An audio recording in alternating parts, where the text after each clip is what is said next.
What? What? Okay.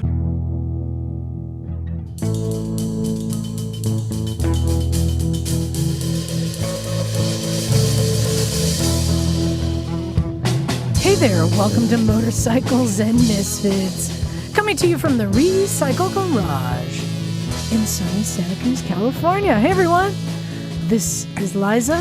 There's sirens in the background. It's That's because Liza's sitting in a chair. They're coming to bring the hoist. They're coming to take me away, haha. And today felt like the first day of fall. The leaves are started to turn.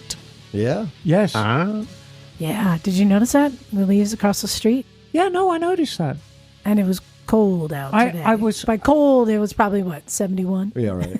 I know. When I came to the garage, I was wearing my autumnal outfit, was I not? The church lady outfit? Yeah, well, with the With boots. the go-go boots? You look And great. pearls? Yeah. Yeah. You look like You fucking you look like you just stepped out of the Sunday New York Times fashion edition for the fall. No, you know what? You look great. You look I great. mean it's autumn. You know, you got to do your neutral colors, boots. Nice plaid. Yeah, a little bit plaid, a little bit neutral colors, boots. You know. It's Welcome to our autumn. motorcycle podcast. What's it? Autumn? It's fashion, darling. Fashion. You should look it up, Johnny. First you pulled up, you stepped out of King Kong. Anyway, Kong motor meanwhile, no, we're transport. getting ahead of ourselves. Like Joining me in the studio today, the ever so dependable sound man elite, it's Stumpy John. What's up, people? Hi. Johnny. That's all you got in you right now. That's huh? all I got. I'm very mature and calm. Very demure, Very demure. very mindful. Nice. It was a relaxing day today. It kind of was, yeah. It was, of course. On the classy girl couch, bringing on the class, it's Miss Summer. Aloha, darlings.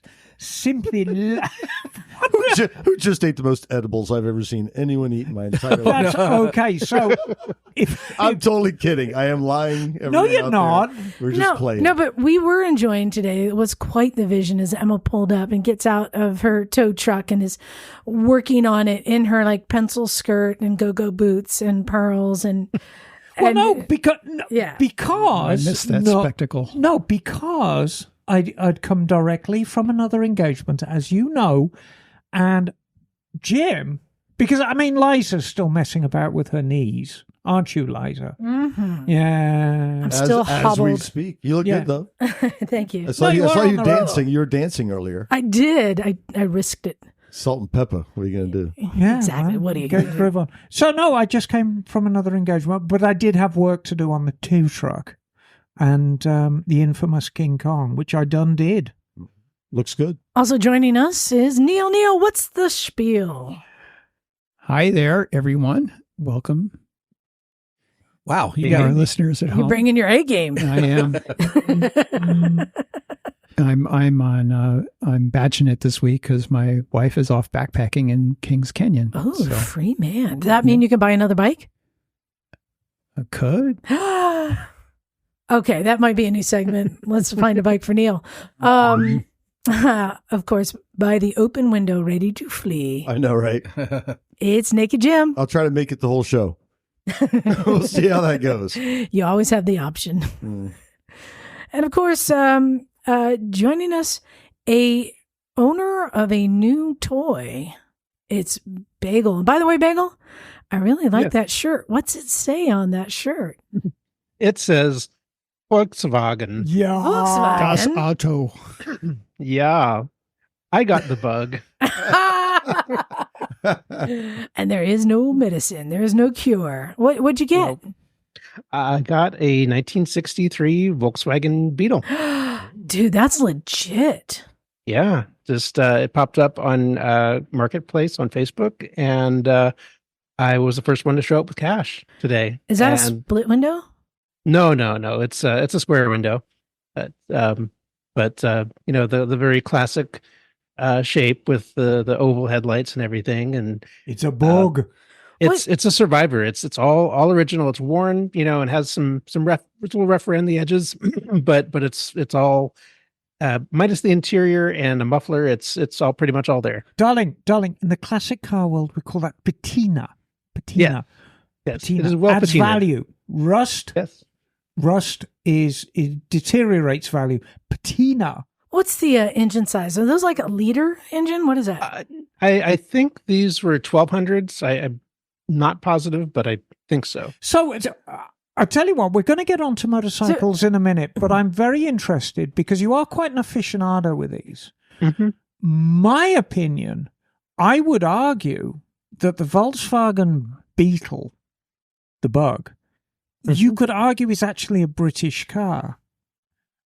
Because the original concept was, of course, Hitler's KDF wagon, but that was a very different car. The Beetle, as we know it, was really a post-war car, and the factory was run by a British colonel. Yes, Major Ivan Hurst, as a matter of fact. Major, forgive me, yes, Ivan Hurst. So, I mean, it's kind of convoluted, but... Right, because the There's a Volkswagen James factory May was... piece about that. I believe so. Yeah, I think so. But yeah, the Volkswagen factory was in the British sector after World War II, and they saw the value in this little car as a way to get Germany on the road again after everything was completely destroyed in the war, and they were right. It was a booming success, right, and a worldwide success as well. So yep. And so that's and mine is actually I'd say this is the fulfillment of a lifelong dream. I've been a fan of Bugs since I was a little kid, but I've never actually owned one. Oh, really? It's like me and the Jeep. I've always wanted one. That was my first car. Was a Bug. In my 20s, nice. I had two. I had a 59 and a 74. Yeah, I had Very cool. I had a 72 bus also. Wish Oh, I sweet. had that now. That was my first car. 69 Right. bus. Mine was a 74. Oh wow! Those are all worth a shit ton of money Yeah. now. Yeah. Oh yeah. I once had a 74 bus for a brief time, but yeah, kind of wish I held on to that. I do too. Well, congratulations, Bagel. So, Thank you. how many vehicles are you up to now? Oh god, too many. Come on, out with it. I'd have to count. Well, hold on. Do they all fit in your garage? No. How many do Not not anymore. fit in the garage? Well, all of the two-wheel vehicles do. There are four-wheel vehicles that Oh are no, outside that's getting right out now. of control. One of those there will be room made for one of them, for the Bug. I would say I'm just going to go out on a limb. 2 vehicles outside of a garage would be an acceptable number. Yeah, Right. I'm Right. going to be losing one But- of my old van's going to go. one of these days. Before we move on to motorcycle issues, which we know that we are quite well known for, you were quite excited because Herbie was a 63 Bug, Mm. This is true. and it's the same color. Tell me you're going to paint a stripe on it. Tell me you're going to paint a stripe. Are you going to do No, the stripe no. on it with a 53? No. Sorry. What number was Herbie? Was it 53, yeah. Was it 53? Okay. Mhm. Yeah. Okay. But no, I'm just going to leave it original because it's Dude. simple and that's just what a Volkswagen Beetle's supposed to be. How's the interior on it? Oh, the interior is non-existent. There's a rigged seat that's in there, but You mean a bucket? Yeah. well, it's an actual Okay. seat, but it looks like it's covered in t-shirt material or something and like held in by a clamp, A clamp? a C clamp. These clamps? But it's going to need an interior. Okay, well, very good. Get buying then. But the engine does turn. So Okay. Well, good luck with it. there's good. It's got good bones, like they say. All right. Well, while we're on car talk, I'd like to just continue it and say, this weekend was the final Grand Tour episode was released on Amazon. And you're a great fan of this. And I mean, I have never, them. I'm ashamed to say, I've never caught any of the Grand Tour. Yeah, neither. I was a huge fan of those three in Top Gear. So James May, Jeremy Clarkson, and Richard Hammond from Top Gear went on to Amazon's Grand Tour, and they did it somewhat like some of the episodes were like the original Top Gear, where they were in a studio and they'd cut to different segments and stuff. But then they were really doing these big grand adventures. And those were the ones that were amazing. And this final one was a grand adventure in Africa. And I'm not going to go into it too much other than to say it was consistent with everything they've ever done. I enjoyed it, but the ending became very emotional and reminiscing and reflecting on all the years they've been together. And I'm saying it's Emmy worthy. It was really, really well done, well edited, well shot, and just another fun episode. Right. And it's sad to see them go after all these years. Everything good must come to an end. And, one day we might, but not in the foreseeable future. we I will. feel. And there was a motorcycle in it. Was there really? Oh, No, I'm taking it back. I watched too many episodes. No, there wasn't in this one. But Because Clarkson but famously we know that hates motorbikes. But Richard Hammond is a big. Yeah, I know. One of my favorite episodes was the Vietnam Yes. Grand Tour where they're on little motorcycles Yes. and they were buying gifts for each other. Have you guys seen this? Is this where they drank the snake liquor? Or they built the riverboat? One of them built the riverboat out? I think Vespa-powered Clarkson boat. bought Yeah. for Hammond a gift of a giant Wooden galleon. wooden galleon model to carry around. to carry on the back.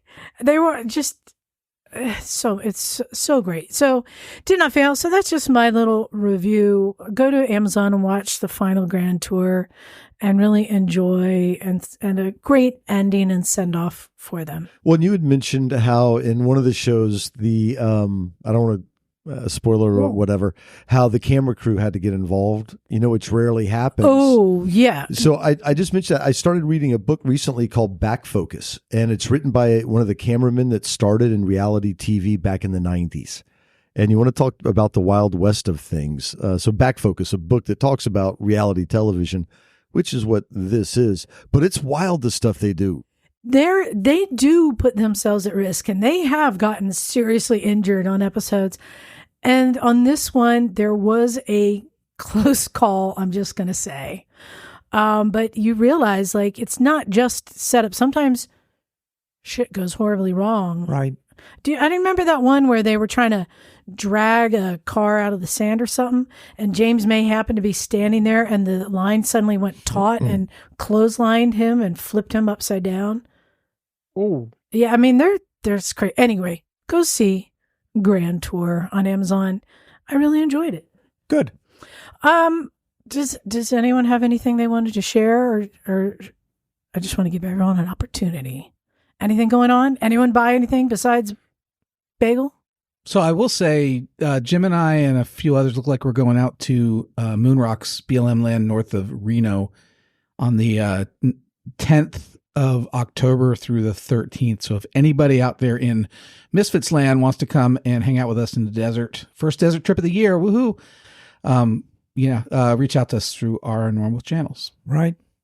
And, I was reflecting this week how things that you used to take for granted really have gone away in the motorcycle industry. I mean, I'm working on my GS 850G, which is going to be in completely stock condition except for a 4x1, which I always enjoy putting old 4x1 on these air-cooled bikes. And if you remember, the XS11 had a nice 4x1, sounded quite good. And back in the day, you could buy a Kirker, you could buy a Vance and Hines, you could buy Yoshimura. You had this huge choice of chrome 4x1s to put on a classic air-cooled superbike. They're all gone. I don't think you can ship them to California anymore. Well, it's not even that. Nobody does them anymore. Really? Nobody. The only person who does really classically styled 4x1s is this company called Delcovic, which is out of Britain, and they're stainless steel. And I had one of those on the XS11, and I liked it very much, and they sound absolutely fantastic. But on this particular bike, Kirker because of or how Yoshi. it is, I wanted actually a chrome steel 4x1. And I just did the sort of eBay thing, and I found a brand new old stock chrome 4x1. Which manufacturer? I think it's a Vance and Hines. I'll know right. when it comes, but it'll do. I mean, it's an old 1970s 4x1. It's been on a shelf for 50 years. But it's going to be very much in keeping with that bike. As much as I like that Delcovic, and it was a great sounding system, my God, that thing sounded good, especially on that big old bruiser of an XS11. Stainless, I don't want to go down the stainless route on this bike. It's, I really want it to be very much a nostalgic ride. Okay. And I do have stock pipes for it. What's the benefit of stainless over chrome? With the blue, it doesn't blue as much? Stainless doesn't go blue. It kind of goes a straw color. Right. There's a variety of advantages over stainless. I mean, you can make it thinner, so it's lighter. Dynamically, stainless steel tends to do a little bit better in some areas than mild steel. The disadvantage is it can be a little bit noisier. The actual steel itself, you can often hear them ringing. More resonance. There's a lot more resonance out of a stainless system. And it's just that color. I mean, I like stainless, but it's definitely, it's got a color to it. And I don't want it to be the only stainless thing on the bike, which is why I wanted chrome steel. Plus, you're aiming for a period correct. Yeah, right, exactly. And nobody was doing stainless 4-into-1s in this. And this is a very early bike. This is, GS850s went through this kind of evolution. And I've got the Gen 1. So it's got a kickstart and it's got slide pumper carburetors on it. So it's the very, very first one. They dispensed with the kickstart. They dispensed with the slide carbs, and they put CVs on, and it kind of developed into a later bike. But I wanted a very, very early bike. It's a single disc brake? No, it's got 3 discs. So 2 in 1, huh? Yeah, it's got 2 in the front, 1 on the back. Because it's quite a lumpy thing. It's quite a big thing. So you would need, doesn't mean they're any good. That's right. But it's got 3 of them. They were better than drum. Yeah, well, it's a lot better than drums. But yeah, very early effort from Suzuki. And I think it'll be a nice addition to the collection. I suffered a bit of a hiccup. My graphics kit arrived from England. It was the wrong bloody colour. Oh. Yeah, I know. It was the wrong shade of pink? Yes. And it would have cost just as much to send it back as to buy another graphics kit. So I just said to the vendor, look, get it right this time, please.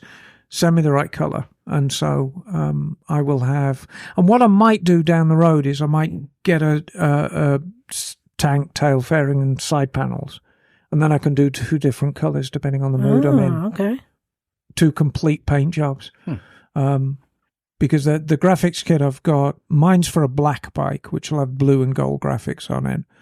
And the graphic kit that was actually sent is like, it's a weird sort of combination of blood red, orange, and almost school bus yellow, which is meant to go on a very dark red metallic bike, like a claret bike.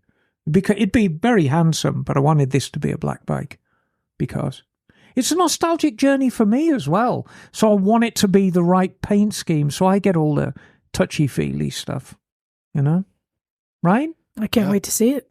No, it'll be all right. It'll be a nice bike. It was cool seeing that 500 Triumph today running. Oh, God, wasn't that great? Yeah, this was a big deal. Yeah. So that's such a cool-looking, Steve McQueen-looking bike. Oh, really is.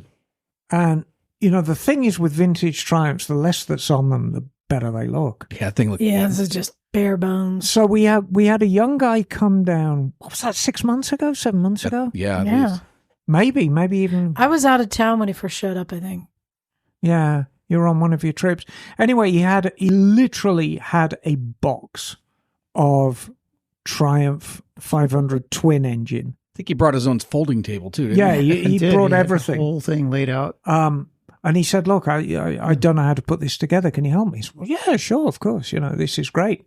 And so over the course of, I think, 3 or 4 weeks, and there were a few hiccups, with missing piston rings and missing wrist pins and this and that. But he built this engine, and I helped him along the way, and I showed him a few tricks, and I showed him how to time the cams and stuff like that. And, a few little knickknacks to get the most power out of it. Anyway, he showed up on the bike today. Yeah. Yeah. Boy, does it sound good. Sounds great. And it's overboard, right? He said Yeah. He's got to the max. Like you yeah, can, it's 80 thou over, so it's actually like 540 cc. It's not a Daytona. Daytona's twin carburetor. It's trophy. It's got a single carb on it.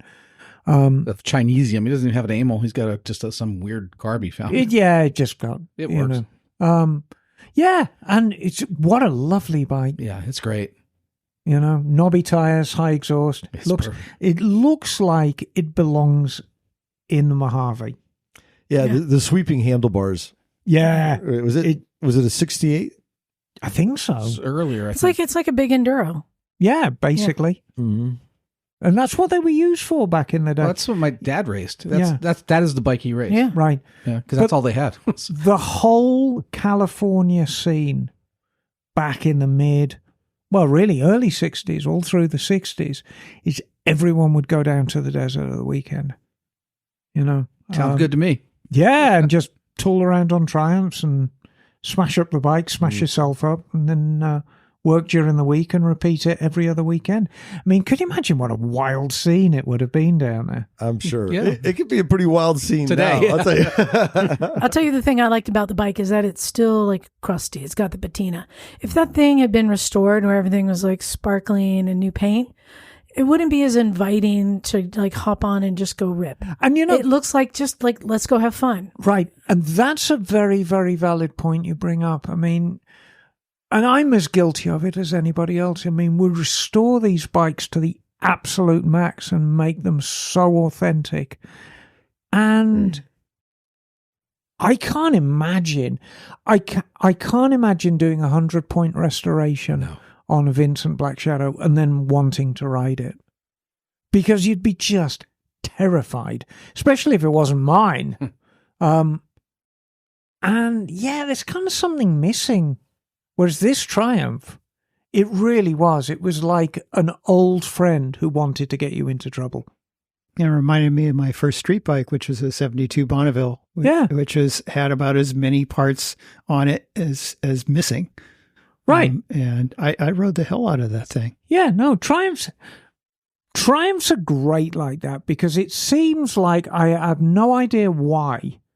It's almost like a Zen thing, but the more things you take off them, the better they look.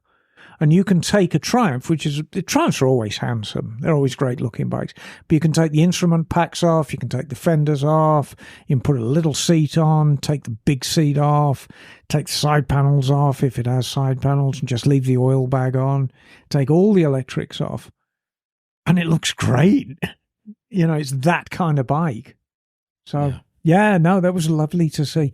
And Nice. that was kind of our only visitor. I mean, Tad showed up later. Yeah, little people dropping in here and there, but not a lot going on. But that's okay. Doug came back from his adventure. Oh, we're going to hear that Yeah, story next next week. He looked a little dusty. Wait, was he a little worse for wear? Because he seemed quite subdued. He looked good. I think he was tired. It's a long day in the seat just coming back. Right, of course. Yeah, I mean, riding a Yeah, XL yeah. 650 on the freeway. Yes. Yeah. But yeah, he looked like they had a good time. Well, I wanted to talk about something that I've been talking amongst ourselves and talking to other people about for a few months now, trying to get an answer to a question I had. And it came about this summer at many events we go to, at Moto America, at Vintage Days. There's test rides.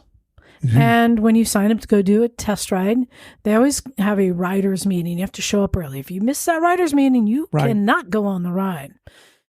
And I noticed they said kind of the same things at the rider's meeting. It went something along the lines of, we will be riding standard staggered riding formation. There will be no passing, no wheelies, no slingshot, no blah, blah, blah, blah, blah, right? They go through the rules. And it brought up a question to me. I said to myself, what is standard staggered riding formation? And where does this come from? Where are we taught this, right? Right. So, Jim, where did you learn staggered riding formation? Riding with you. Emma, where did you learn staggered riding formation? Again, riding with you, because we don't do that in England. Neil, how about you? I never learned it. I don't tend to go on group rides. Okay. So it's just not a thing for me. John, how about you? Group rides in high school. It's something that bikers teach other bikers.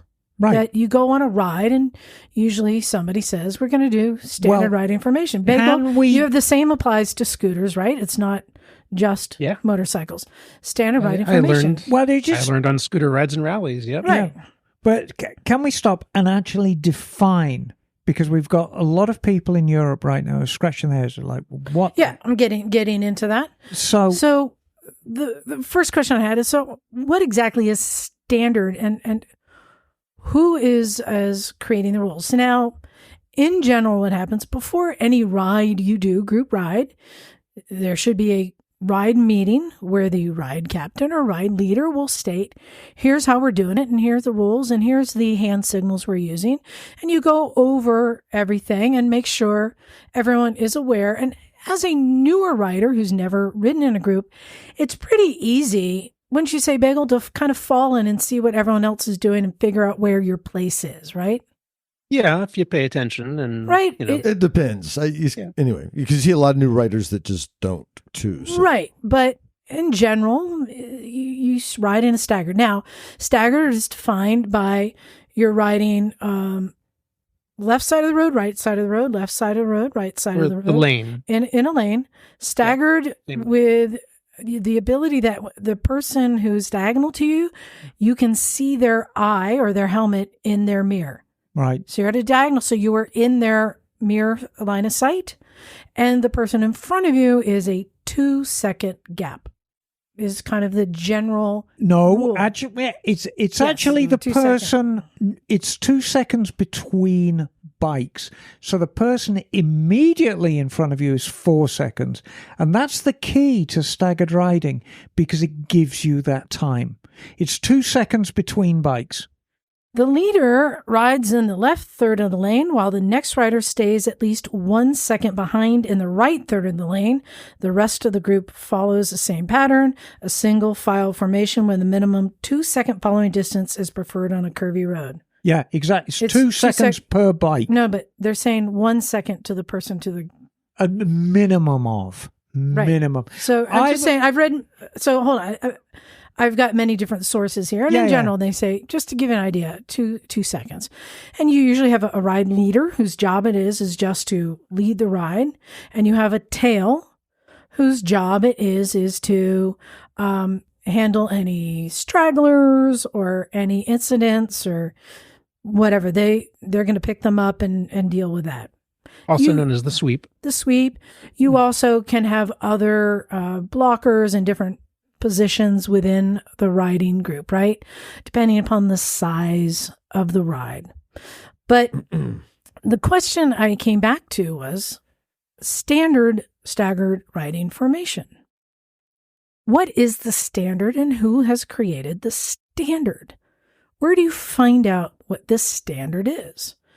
For instance, a group that I rode with years ago, their rule is if somebody dropped out, like maybe you're getting near the end of the ride and people are getting off on the freeway or whatever, hey, wait, bye, I'm leaving. In that group, they said you would fill that space by the rider directly behind, would then pass the rider diagonally to them and go up and fill that spot. So rather than having everybody changing positions, you only have one half of the group or one half of the behind that spot changing positions. Does that make sense? So if somebody on the left side pulled out, then the entire left side moved up one spot. But other groups will say you change position diagonally. So everyone behind that spot will change position diagonally to fill that spot. Now, which one is the standard? Mm-hmm. Here's the question. And what should happen in any ride, they should establish all these different rules, but they don't always. They just say standard staggered riding formation. So I started looking into it. Who has created the standard? Oh, I can tell you that. His name was Mr. Dard, and his first name was Stan. So I talked to... Sorry. I talked to a CHP rider, and I'm like, hey, just curious, is there any rule book on standard staggered riding formation. I'll stop you right there. I see motorcycle cops all the time that ride side by side. Exactly. Chip And style. So how come that's not the standard? And he said, and they don't wear gear either. And they don't wear gear. Exactly. And he said, Right. actually, I don't know. They teach us to ride side by side. And I said, well, Because that's your where's the safety in that? And he goes, well, it's not as They have safe. guns. It's not as safe. He admitted it's not as safe. And he couldn't tell me why that is the method of riding. But he did tell me, and this I thought was interesting. He said, but I'll tell you what, I won't ride next to somebody I am not familiar with. And there was an event they were going to, and there was like 6 of them riding, and a guy pulled up next to him, and he went, nope. And he just like pulled out a formation. He's like, nope, I'm not going to ride next to somebody I'm not familiar and comfortable with. So that's even a CHP rider. And so it was interesting. He's like, so I don't know about standard. I wish we were riding standard. We don't. Found it fascinating. So even when they're riding in a group, What the interweb says is that they ride side by side so they can communicate with each other more easily with hand signals and gestures. Don't they have radios? They probably don't want to get on the radio because everybody's on. Or maybe it's a throwback or something. Maybe. So he was like, yeah, no, there is. He didn't know. I went and talked to Harley Davidson representative because I heard that there was a time that Harley Davidson offered a hog, riding school for road captains. So Harley groups could send their road captain to be trained in standard riding formation. And he said, no, they ended that a couple years ago. That doesn't exist anymore. I'm like, interesting. So I go to MSF. Well, surely they must have this, right? Now, MSF, they don't teach it in their schools. It's not part of the learning at all. But they do have in their curriculum online some guides. There is an MSF guide to group riding. Page. And I have that here. And for them, they say if somebody pulls out of formation, you go diagonally into fill that position rather than one lane moving up, because then you have riders passing riders, which can be risky when you have, say, wider bikes like Harleys. Right. Or big touring bikes, right? Right. That are taking up quite a bit of the lane. And even just people who aren't that comfortable riding with each other, it's more of a risk to pass. So even though they have their guide to group riding, it's not the standard. Where's the standard, right? So then I went to the AMA and I went up the ranks. I'm like, so do you guys have a recommended guide to group riding? And he's like, no, that's up to the groups that are doing the rides. I'm like, but do you sanction events that have group rides? He goes, yes, we do. Well, then shouldn't you be providing guidelines for those sanctioned group rides? Yeah, I guess maybe we should. That's not a bad idea. I was like, well, I found this interesting, that it's hard to find who's creating the standard. So I did some more research and I found, believe it or not, the most thorough guide on the internet comes from the El Cajon Hog chapter number 3203. Shout out to El Cajon. El Cajon. And they have a vroom, vroom. 8-page guide. Brother. Wow. To staggered riding formation. That tells you everything from how to stage everybody, how to greet everybody, how to do the pre-ride briefing. It is thorough. Sounds helpful. It is very helpful. It tells you about the ride personnel. You have the head road captain, the assistant head road captain. You get positions. The safety officer, the road captain, the ride leader, and the sweep. Ooh. All these different positions. Because it makes sense. Hog chapters do group rides all the time, right? Right. Mm-hmm. And something I found interesting when I checked to see how do they handle when somebody has left formation, how do you fill that spot? Right. You want to take a guess? They move I'm up. going to guess diagonal. Neither. You leave it really? open. Nope. In this case, and let me read this here. So what is interesting is if somebody, let's see, I'm trying to find their actual wording. If somebody drops out, then the ride leader signals for single spacing, single file. They all fall into single file, and then he calls back for staggered, and then they go to the new staggered position. Cool. Let's take a performance. Interesting. I like it. Oh, I like it. that's a whole nother one. Sounds more fun. Well, it's kind of what I was just reading isn't that what you're supposed to do if you're going around a curve or something like that? Yes. Right. Yes. And so I wanted to go over some of the hand signals, because they really get into it.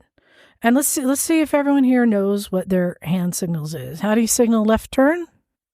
Straight out. Standard, standard left arm straight out. Mm-hmm. And how about right turn? Arm crooked. Left arm at a right angle, right? How about slow down? Facing down. Right left ankle. Arm outstretched and downward, hand flat, palm down. Raise and lower your hand. You know, when I took my driver's test when I was 15, we had to know these. Yeah. Yep. In a car. And stop. Same here. Left arm outstretched and downward, hand flat and fingers pointed down, right? These are all basic. Right. We all know these, right? Yeah.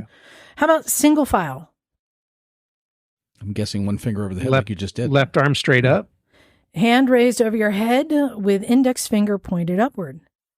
Stagger. What's the signal for staggered? Same thing, but with two fingers. Hand raised over your head like a fist with two-fingered cowabunga. All right, index and little finger. Oh, wait, yeah. So like index and little finger raised, Double rotate at wrist. That is staggered. Interesting. Okay. What if you have your fist up like this? That means we need more lube. How about need more space? Middle finger back to the guy behind you. Let's see. Is that your left by hand? The rider should signal this by extending the left arm down and slightly to the side with palm facing in the rear and with a waving motion backwards. Waving towards the rear, yeah. Waving, like back off. Like back off, yep. Right. How about, what is the signal for speed up? Your hand out to the side, waving with your palm facing up, moving your palm up and down. Left hand, palm up. Exactly. Yep. Follow me. Finger in the air, kind of circle. No, that's...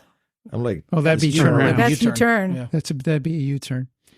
I think Follow it's me. like a tap on the back. Oh, here's where I need your... Oh, wait. I have forgot. I have another guide here.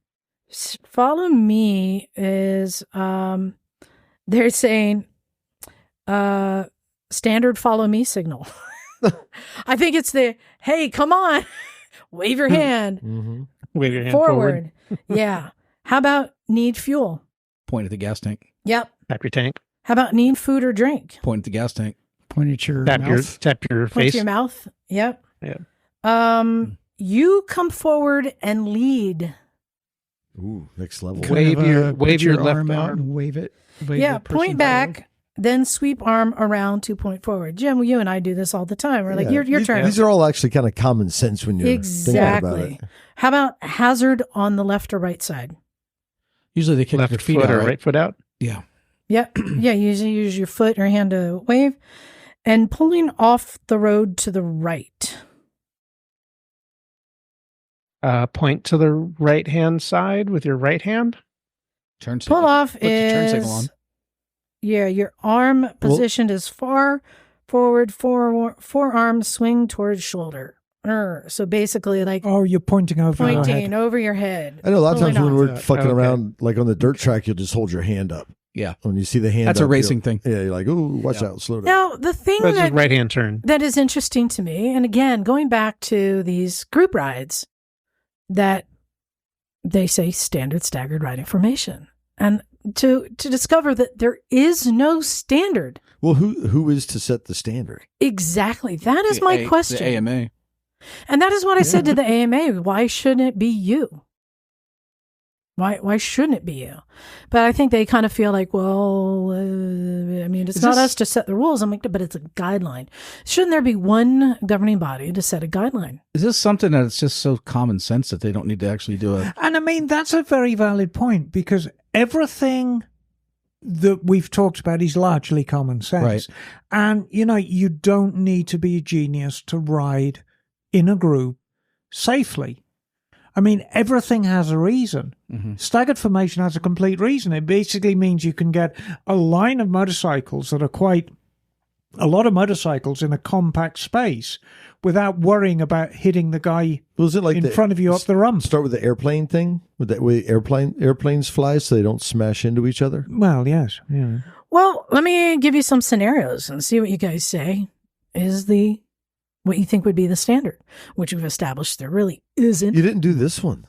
Oh, that's the most important one. Well, pat your head for cops. Pat your head if there's a cop. You'll never take me alive. When we did the World Relay, we did ride meetings every day, and we had added more and more hand signals as it went around the world. So do you guys know what this one is? So I'm holding up basically palm forward, peace sign next to my head, and I'm now going up and down with my hand. This one came from Australia. Oh, kangaroo. Kangaroos. Kangaroo warning. Kangaroo. Ruth, mate. And one that we got from our friends up in Alaska. Oh, moose. Moose antler. I'm doing my outstretched palm from my helmet. Yes, moose things antlers that we don't think about as road hazards. Yeah. Is there one for a taco really stand? Are. Like a taco truck? I don't know. So here's a question. Taco truck would be motioning for diarrhea. No, that would be Vindaloo stop. So one of these Manhattan, Montana. One of the situations that happened to me on when I was doing a group ride that made me think about what is the standard, right? Okay. Is I'm just writing information, and I've got like a 2-second gap with a rider in front of me, and they say, like, no slingshots, no wheelies, and all that stuff. We're test riding, but the guy diagonal to me, he starts slowing down and leaving a bigger gap to the rider directly in front of me to his diagonal. So I'm thinking, do now I slow down and gauge my speed to him, or do I stay anchored to the rider directly in front of me and keep the 2-second gap, 3 second, whatever you want to call it, but we'll say 2 second for now. Yeah. To the rider in front of me and let him just do whatever the fuck he's doing. Because he's slowing down. Now he's coming back alongside me. And so I thought, well, what is the standard? If I slow down also, that means everyone behind us also needs to slow down and then speed up. And he's setting the speed. My advice is, as you pull alongside, give him a good kick up the arse. No, I mean, it's you maintain your distance with the rider immediately in front of you, and he needs to wake up, because it's very obvious to see what's going on, and maybe he's just daydreaming. And so that or was the bike may be having problems. Well, it was a brand new bike. I think he was wanting to like kind of slingshot, but it made me think, where is this rule written, and why aren't we discussing these in the what is standard? What is standard? Because you can get bogged down in the details. Yeah. Yeah, I mean, you really can. And I mean, the idea is to get out and ride your fucking bike. Yeah, and have a good time with it with your friends without, just obsessing over the minutiae of doing a ride. Now, I agree that exercising common sense, and I mean, a staggered formation, once you actually get used to it, is a beautiful way to do things, because it's safe and you can see a lot, and it's just a good way to be. But I mean, you can really get bogged down with the details. Well, and you also learn, like I've done rides with the vampires many times, right? Where you kind of learn what's going to happen. And there are times where somebody in the middle may pull out to block an intersection. And the question is, do you leave that space open for them to come back? And in some cases, you learn, oh yeah, they're going to come back, and they'll come up the left side of the group and fall back into position. So you would save that spot for them. In other rides, they may just stay in the back, and another person from the middle or the front will then block. And so again, you learn from the group what method, but there's always this like, what do I do? What do I do? Would you, Liza, like to know the best group ride I ever went on? Yeah. And Bagel was with me. Oh? We did Mods and Rockers in San Francisco. Oh, yeah. Hosted by the SFMC. Now, I want to tell you something. This ride doesn't exist, by the way. When you go on a group ride, albeit a one that isn't sanctioned, with people who know exactly what they're doing, it's an absolute revelation, because you're in this group. There's wildly different machines on here. Yeah. I mean, I was on the Goozy, and there were people on 50cc Vespas, because it's a Mods and Rockers ride. I mean, the people who go on it have got very traditional street bikes and scooters of all sizes, and it's downtown San Francisco. It's not a sanctioned ride, and that's so... It doesn't exist. It doesn't exist. And... The SFMC. It's like the Purge. It's not a ramp. It basically goes across the entire city. But they've got leaders, they've got sweeps, they've got blockers, and the one guy, I was lucky enough to get the guy on the Harley. My God, he was everywhere, and he was everywhere I wanted him to be. Yep. He was there, he was blocking. Now he's behind me and he's blocking cars from coming past me. Now he's over there. And I mean, it's just an absolute revelation. Yeah. It's also sketchy as fuck. I've had so much fun on some of those rides. I've almost saw you ran over a lady with a baby carriage on the. You remember that? Right. That was Dames Don't Care City group ride. That was you see, Dames Don't Care do an amazing city ride as well. But, these are people, in the case of SFMC and Dames Don't Care, I mean, they've been riding in the city all their lives, so they know what they're doing. That city. Yeah. Like the back of the hand. Yeah. Well, and the thing about group rides is, we do them sometimes. They're not my favorite thing to do. I know you don't like it. Because, a lot of people don't know how to ride safely in a group. Right. But back to your previous point, I kind of agree with Emma that it's easy thing to overthink. I think there's like just a few basic rules, and then you just kind of wing it after that. Like, for example, we were riding with some people up to, where did we go up to coast last time? With that guy that raced the car on his Goldwing. Oh. Where were we going? Where were we were with a group of people. Oh, we went up to get lunch. Lunch or something up the coast. I can't remember. But it was us, some dudes on Goldwings. Hadn't met him before, met at the diner, and we all ride up. And we're kind of riding in staggered formation. And then one guy just isn't kind of for a while. So it's like, one person on the left, one person on the right, next person on the right, and you're like, oh, that guy's out of formation. But the people behind him, like us, you just adjust to that. And you don't worry about it. So I think a lot of group riding it's really keeping yourself. Oh, that's when we went up to the SFMC. Yeah. We're FFMC. Yeah. But a lot of it with group rides is keeping yourself safe. And like distance, 2, 4, however many seconds it is. If you've ridden with me, I leave a ton of room around people, right? Because you're like, I'm going to take the back because I don't want any of this. Well, you'll ride with a group, and someone's like 9 feet off your rear left, and you're like, dude, you don't have to be that close. There's like 8 of us in a line, You just absolutely nailed it, Jim. And it doesn't just apply to group rides; it applies to motorcycling in general. The number one rule when you're on your bike, keep yourself safe. Mm-hmm. I mean, there's rides you can even bail. Be like, this is so uncool. I'm just going to bail on this. Because when you're on a group ride, the safety of the ride as a whole is determined by the least skilled rider. Yeah. That's going to be the safety of the group. Yeah. And we've all been in group rides where, like, this is not a safe situation. Yeah. And I think for me, like the basic ones, I think to keep you safe are you ride in a staggered formation and make sure everyone knows what that is. And the other one is when you go through and it comments welcome, when you go through an intersection, no one stop. You go, if it's 3 bikes or 10 bikes or 15 bikes, you go through as one massive unit. Right. And this is because it happens. I was going to bring this up. And we've even, just a segue, we've even had meetings before as we're right, I think. Like, this is what we're doing. Everybody on the same page, yeah. And sure as shit, like rider number 6 out of 15 stops at the stop sign. So my method when leading large groups is when we come to a stop sign or a stoplight, we are going to stop as a group. And as the ride leader, I will make that stop. Everybody else behind me, once we are in motion, continue in motion. Stay consistently spaced. Continue. If the light turns red, with using your discretion, keep moving forward as a group. And it is my experience that if you stay in tight formation, go through the intersection, cars are not going to enter when they can see that there's a group. Bagel, would that be your experience? Because I know you do large scooter rides too.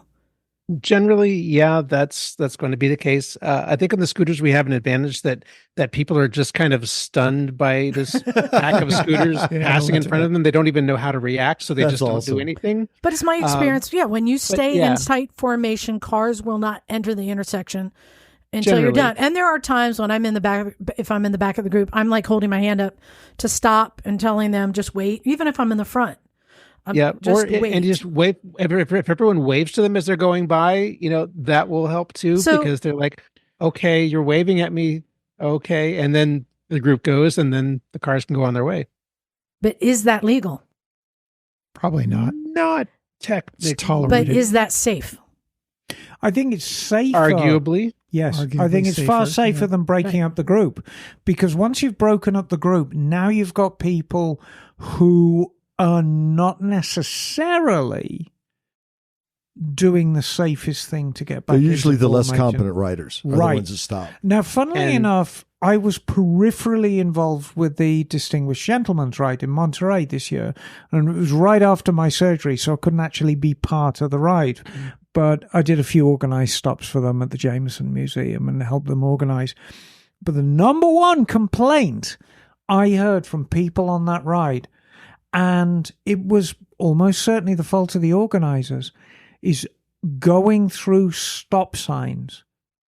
Half of the group went through, and then somebody in the middle would panic and then just crash brake and then nearly cause a complete pileup behind.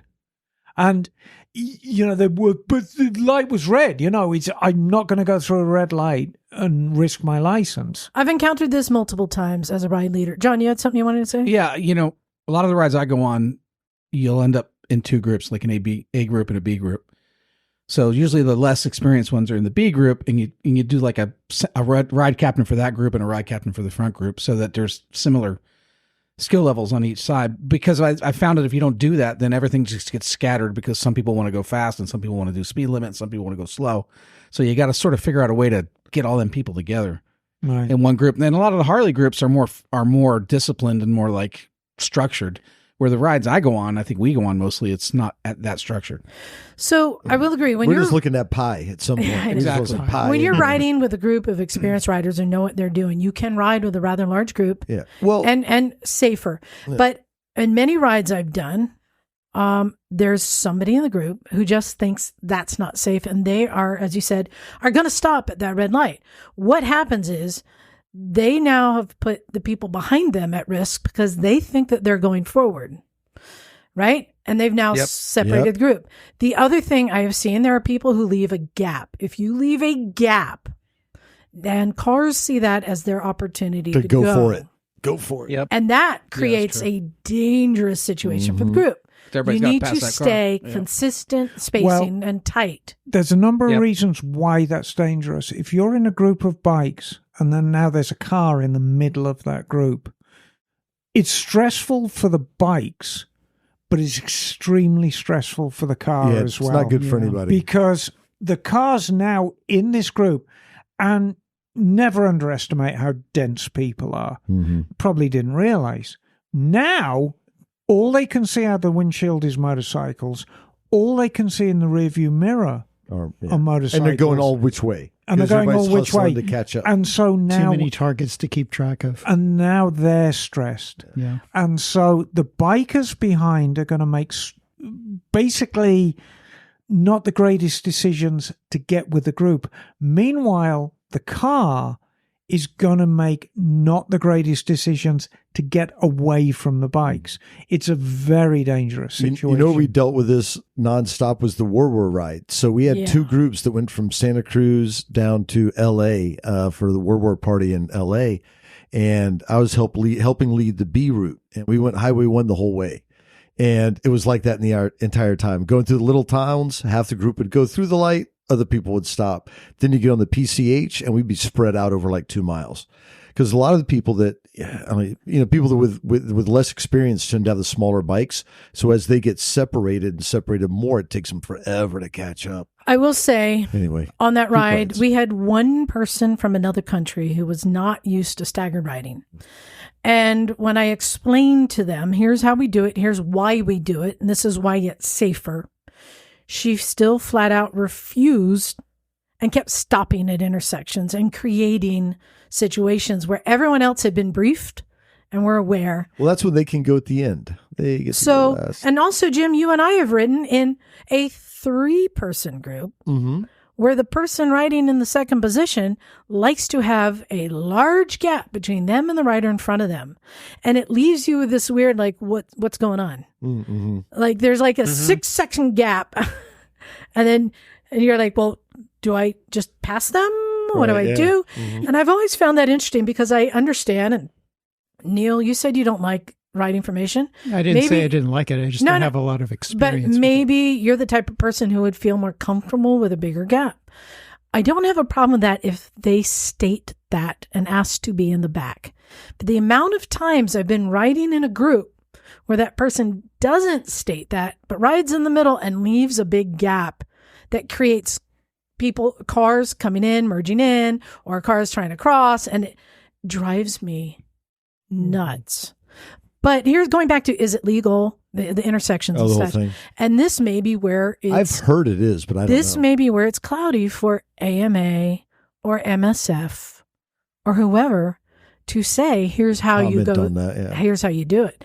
I don't know that anyone can put that in writing, but it's kind of a pass down from writer to writer. Here's how you do it. It's kind of like, how lane splitting that's evolved and is now codified. Maybe that's the next thing that needs further clarification and something that's codified as well. Yeah, and even with large groups, like you experienced, Emma, in the city, in large group rides, we would have blockers who pull out and actually block the intersection to prevent cars from going.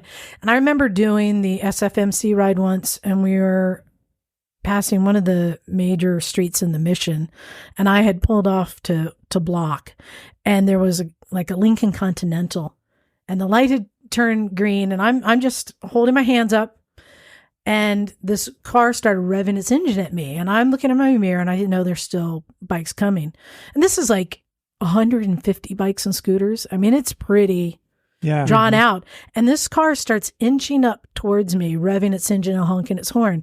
It gets its bumper onto my knee.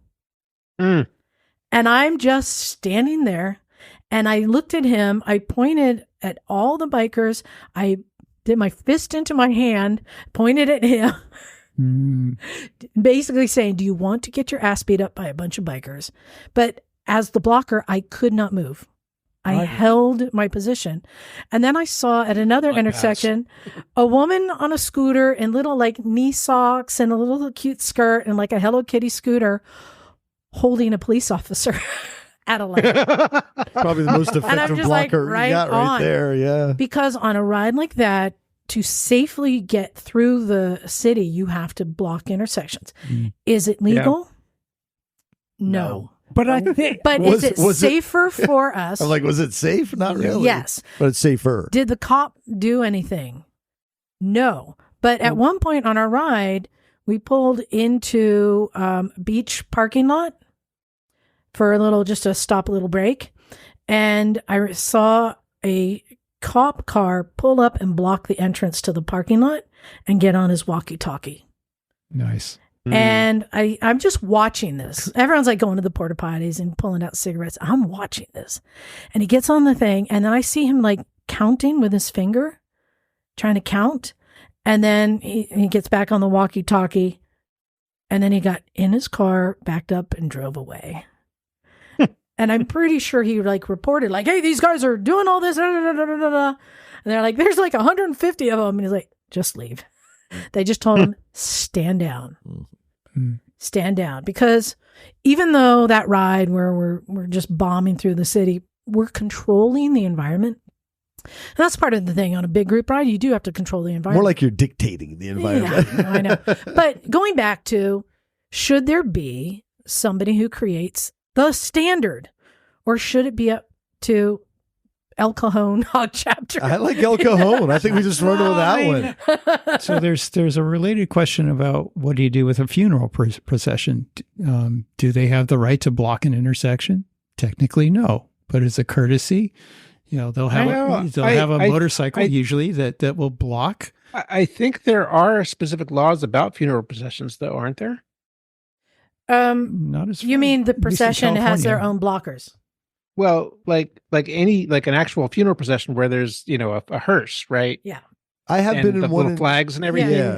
Yeah. There I would are imagine laws that they allow for that. For that. Yeah. I think it's one of those gray areas. I think No, I think that- it's done as a courtesy, but Well, I they don't have think those- there's that's- actual laws saying Look you it up. can't go. They've got those cops now that they're not real cops, but they're guys on Right. cop bikes that do the funerals now. But again, it's a gray area, like you're saying, think and it's a I gray don't think area. there's any codification for that. Like, Yeah. For the love of God, we don't need more codifications. I'm pretty sure in this there world. is. Yeah, I don't know more rules. Yeah, we can figure out how to ride a staggered ride without. But I will somebody say when codifying it. when I was at a funeral in Atlanta not long ago, went right through the city, and it was Atlanta cops on the bitchin' white old Harley Atlanta cop bikes led the procession through Atlanta. So I don't know if it's well, if it's sworn police officers, they can of course do that. Yeah. But if it's just somebody who could we do it when Liza dies?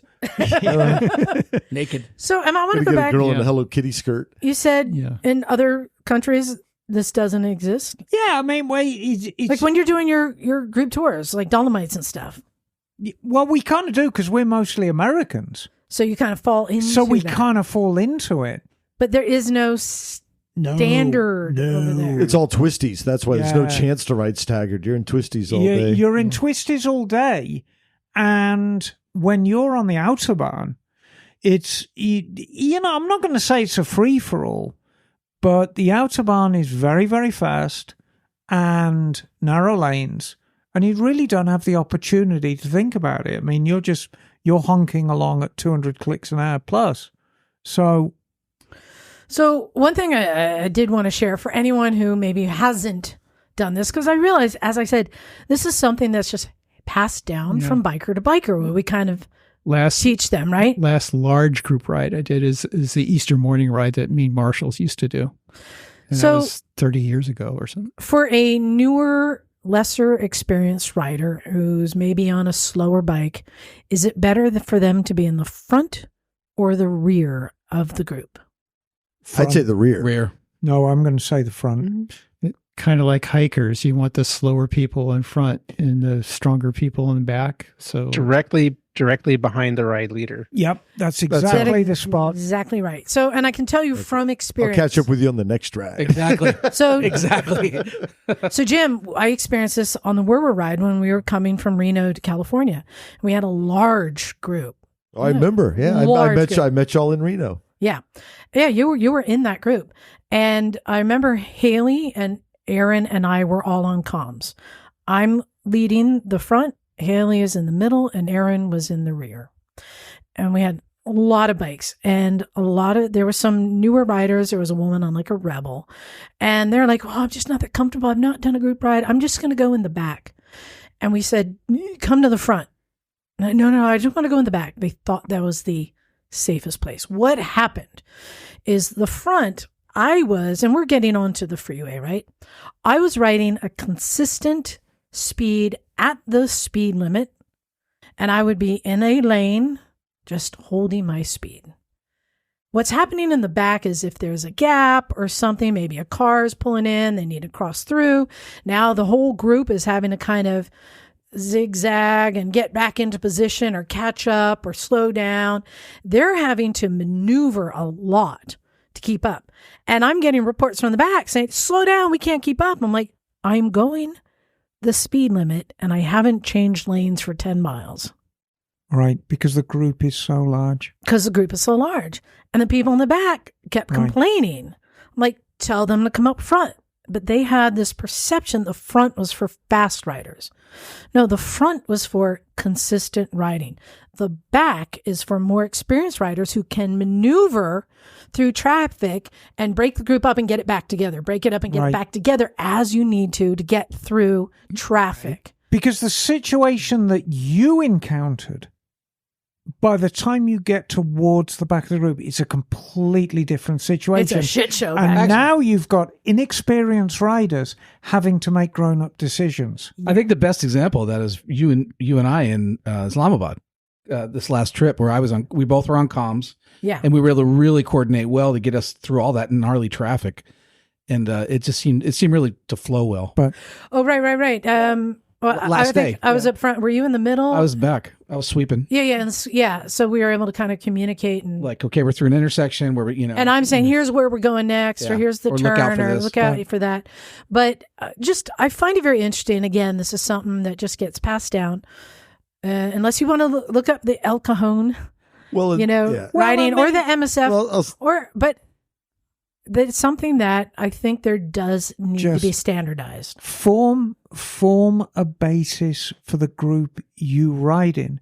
And if you're riding with a group of strangers, just don't be a dick. And don't outride yourself. Dick thing. Well, people have different comfort levels. Well, they do, but if you ride consistently with a group, it's going to be very, very easy to figure out the rules that you can apply to that group, because you can say, hey, this is how we want to do things, and that'll be all well and good. But if you join a group ride, just, ride your ride. Keep yourself safe.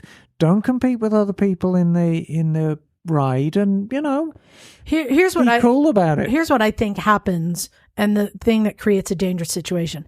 I think there are some people who don't have the ability to become part of the pack, to become a Borg and just assimilate to everyone. And they're still riding as an individual. They just happen to be riding a group.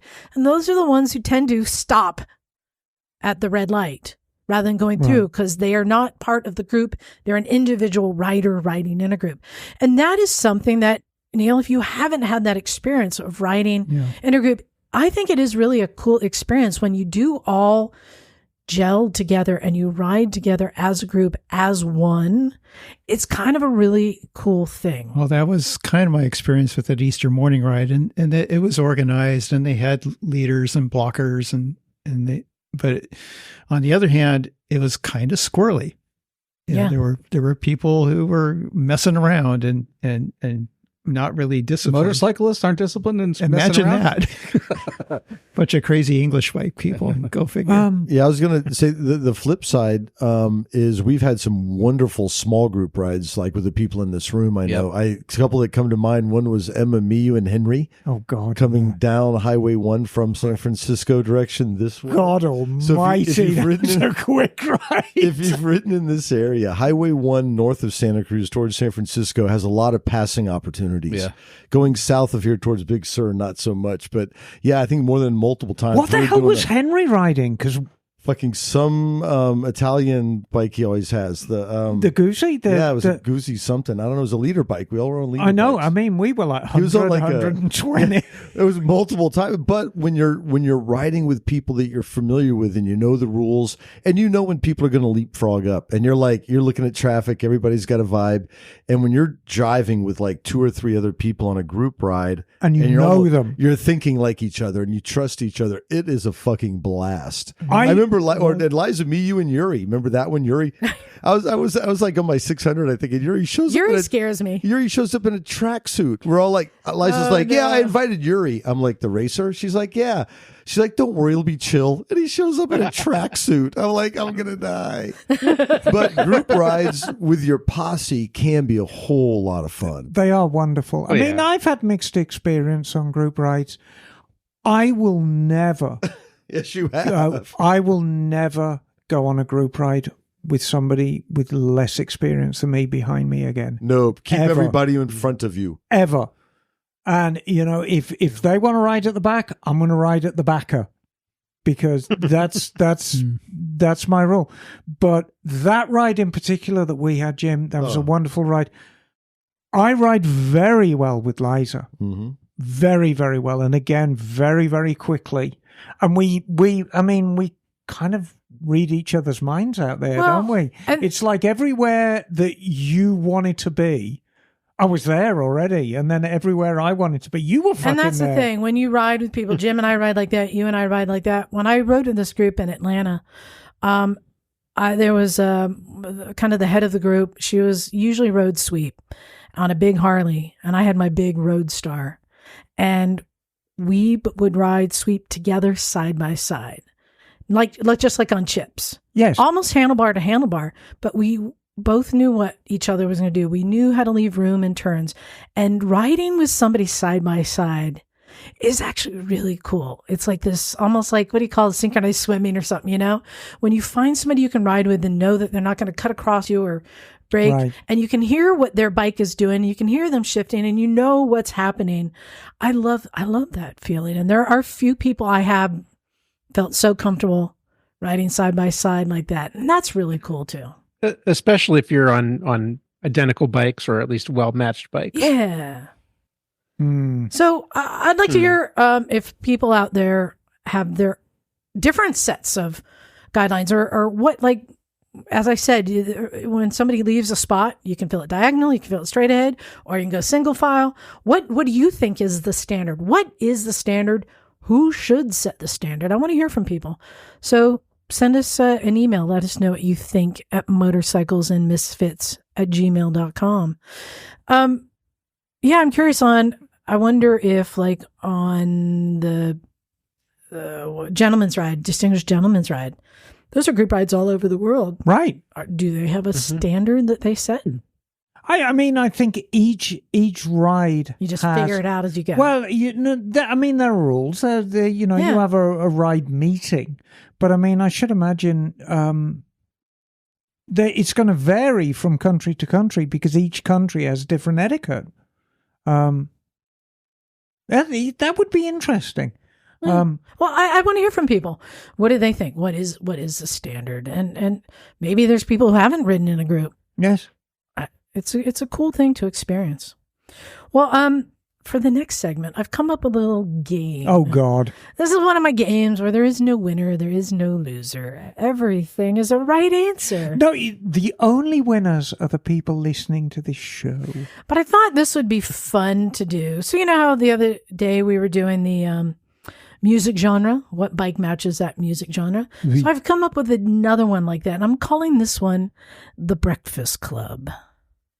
You guys are all familiar with the John Hughes movie, The Breakfast Club? Molly Ringwald? Yes. Yeah, exactly. Emilio Estevez. So you have these high school stereotypes. You've got the jock, the nerd, the goth, the rebel, and the, what do you call Molly Ringwald? Like the popular girl. Preppy. Yeah, the preppy. Yeah. I want to know what bike matches each of these. Oh, God.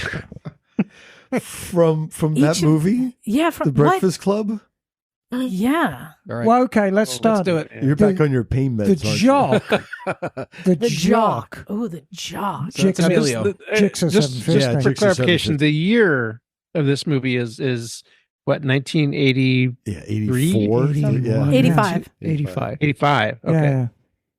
So should we be period correct in our picks? I think it I don't kind of think has so. to be. Right. So I've started. The jock will ride a Jigsaw 750 because that is the choice of jocks for 40 years. And fighter pilots. Yes. Right? Fighter I'll go jocks. With that. I'll go with that. Fighter jocks. I like it. Not a for, GPZ now, 750. Kinda like a Speaking of codpiece. fire, now, Emma, fire. for the Rebel, I don't know why, but the bike that is popping up in my mind, I don't even know the exact. I have a model of it behind me. It's a Harley. A Honda Rebel? It's the Harley Cafe Racer. No. What about a V-Rod? The Rebel, the Harley Cafe Racer, the CR, right? Yeah, I mean, That is a Rebel. That is a Rebel. It is an all black. What about a Diavolo? I That- like that Diavolo for that guy. I don't know. I'm just saying what comes to mind, because for Harley Davidson to even come up with a Cafe Racer, that's rebellious. But he was a rebel with like a soft interior. Any way you slice it, this is a rebellious. well, bike. hang on. The Carol cafe 1000? racer culture in America Oh, in the late one of those. 70s was monstrous. Yeah. So it was obvious they were going to make a cafe racer. No, I see him. yeah. I just see him on a beat up old super glide or something. Yeah. He's not a sportster guy All because he's black. too cool for that. It's a big Harley. It's either a super glide or it's an electra glide with all the tins taken off it. Like an old cop bike that's been It's an retired. old cop bike, There you brush go. painted flat black with a skull and crossbones on the Yep. tank. All right. Ali Sheedy, Is she the? She's the little goth. Goth one. I see her on a blacked out Vespa. No, I see her on a Ninja 250 black. Or a GZ 250 black. Yeah, she's. Oh, she's this is either- Vespa. I think No, the No. popular girl's riding no. a pretty Vespa. Molly Ringwald's riding She'd be a on a- pretty Vespa. She'd be on an elite. Like in a Oh, lime really? green. So Molly Ringwald, let's think this through. Molly Ringwald is riding Okay, like I'm going to back you up a on this. nice coloured Vespa. Bagel. So the model of Vespa that has a little purse hook. They all they do. all do. Okay, so yeah, you're right. that is the I preppy think girl. What's Molly Ringwald is riding a GTV 250 with the low headlight, and the chrome switch cubes. What is that model? Well, that comes. Are we being anachronistic here? No, not the vintage low headlight, the modern Well, low. no. Well, yeah, that's the GTV. Yeah, the GTV. No, she's riding a Yeah. GTV in like fucking pearl lavender or some other shithouse color. That's what she's riding. Very pretty Vespa. And then the goth girl's riding No, hold on. a Oh, before you- smashed up Ninja 250. No. Well, Yeah. the goths, they try to make themselves not pretty. It's Yeah, a less smashed- attractive. I think you they nailed want, it. but The they also smashed want to up black Ninja disappear. 250. They want to disappear and not be known. Smashed Right. What- Ninja 250. Now, Flat what about black. like a Or a 650. 450 LTD? Kawasaki. Well, I suppose. No, that was more vanilla. Yeah. No, what's really more Black Ninja. Small displacement. Yeah, Ninja. black small Yeah, Ninja displacement 250. Ninja with all Might- the fairings Or smashed. Might Moped. be a out of her boot. I'm not Bagel's got it. Moped. Bagel's got it. what Moped. A poop moped. moped army. Moped arm. Yeah. I think I go for moped. Am I right? Okay. Okay, but Black, now black. we've got the nerd. Wouldn't the nerd be on a moped? I've got Honda this one Elite. too. Oh, what, all right, baby. Honda Elite 150 Deluxe with the pop-up With a headlight. pop-up headlight. Yeah, exactly. Wait a minute. In It's gotta be. silver. Totally. And it's got to be the silver one. And it's got like high-tech luggage on the back. It's got a high-tech top box that converts to an attaché case. And your helmet looks like the Sure. ones that Devo used to Yeah, wear. The red ones. Energy I'm dome not- helmet. I'm That's not, it. I'm not shooting that down, but shouldn't the nerd be on something more high tech, like a BMW? A Goldwing. That's too big though. No, it's because they're high school kids. They haven't got that much Yeah, money. yeah. But it's the nerd. What's the nerdiest bike? What's What about the it? What about like a nerdiest cool? bike? What about An a cool NC vintage dual 700. sport? Ooh, that's not bad. NC 700 Could be. Yeah, but aren't we I'm doing going- period? or a I'm Burger. going Well, XL we're XL trying to go- 175. I was going to say, or 350. That's Yeah, not nerdy. like an old DC clapped 800. out dirt bike. Yamaha Morpheus. That's where he's riding a Yamaha Morpheus. So Do you still have your Morpheus, Bagel? Yes, I do. I Is still it need to get is the it shaped like a giant shoe? more or less, yeah. Yes, clown shoe. okay, It's more but of like a pump, you know. you guys, period aside, what is the nerdiest bike? Would it be like a Goldwing, like a 90s gold No. wings? No, I think the the NB. CX500. PCH. I think Okay, no, what, they're what not bike nerdy. had what bike had all like the tech stuff back in the day? Like, was there a CX500 Turbo. Suzuki? Oh. Well, oh yeah. I don't think that would be Yeah. nerdy. And why can't you be nerdy and kind of cool? I'll accept CX500 Turbo. I think But that we're Hang on, I think we're actually we're on the wrong stick, because the problem is the CX500 Turbo is actually quite a cool bike. Even though it's high tech and nerdy, it is quite cool. So what we need to do is we need to search out It's gotta be another a- high tech bike, maybe Right. with a turbo, It's an airhead. which Weren't is there some- deeply uncool. An airhead. well, hold on. No, weren't so there, the weren't Yamaha there- Seika Turbo, which is a high tech bike, which is deeply uncool. yeah. weren't there some Ooh, wait. Well, the- Suzukis back in the 80s that the had some Katana. really wild styling? The Katana. Yeah, I'm looking at the Suzuki futuristic stuff. XN85. Oh, I love that bike. Don't you A trash turbocharged motorcycle designed as Well- a sport bike. Yeah, Well, so hold on. I'm What- liking Gorgeous. this Can I throw out for another nerd bike? The CBX. They were quite nerdy. They're a bit muscular, though. I mean, they took a shot. And they were lovely bikes. But it was a beautiful and little had a too much, and wonderful nobody sound. understood it. yeah, but it's I mean- it's kind That of was- it's too cool. And that would be well beyond what a high school kid could afford, let alone. I'm sticking with the capable of Elite riding. 150. I think Bagel's absolutely. The nerd kid would ride an Elite 150 with Deluxe. high tech luggage. I Yep, will accept that's what I that. think. But that means the three of them are scooters. Well, so what's wrong with that? We might as well make them all 5 scooters. I think the, No. jock, the jock might be on a VMAX. We could, couldn't it? Yeah. Yeah, VMAX. Fucking VMAX. all right. Two wheel thug. So there Exactly. you go. Breakfast Club. Let us know what you think. If you have a different bike that you think fits a better description. But every goth girl I have ever met in my life rides a smashed up Ninja 250. Every single one. Or a clapped out SV650. Yeah. Well, they I kind know of what you're saying. graduate to that. They kind of graduate to the SVs, but they always Ninja 250. I mean, it's the perfect goth girl bike, and the more smashed, the better. especially if it has like the neon green lettering in it. Yes. The Ninja neon green. Mhm. Well, we're going to get to emails soon because we have a lot, but I first wanted to do a little segment called Dumb Questions. And I've got some dumb questions for you, Emma. All Let's right. see if you can answer. Well, I'm certainly dumb enough. So here's a question.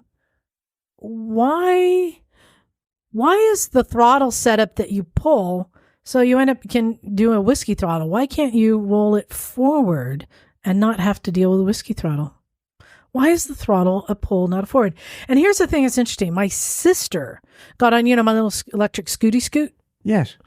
She's never ridden anything motorcycle related at all. And she got on, she goes, well, how do you make it go? And she kept trying to turn the throttle the wrong way. And that was just her instinct, was to go the wrong way. And it made me, no, go the other way. Like, doesn't Well, everybody know? No. So why doesn't it go the other way? Because then you'd never have a whiskey throttle. Wouldn't it be safer? That's not true, because what had happened under a heavy braking situation, your inclination would be Oh, to that's push the true. throttle Yeah. wide, Makes sense. Forward. Yeah. because everything's going forward. Well, Has there ever been a Right. bike that does reverse? No, never.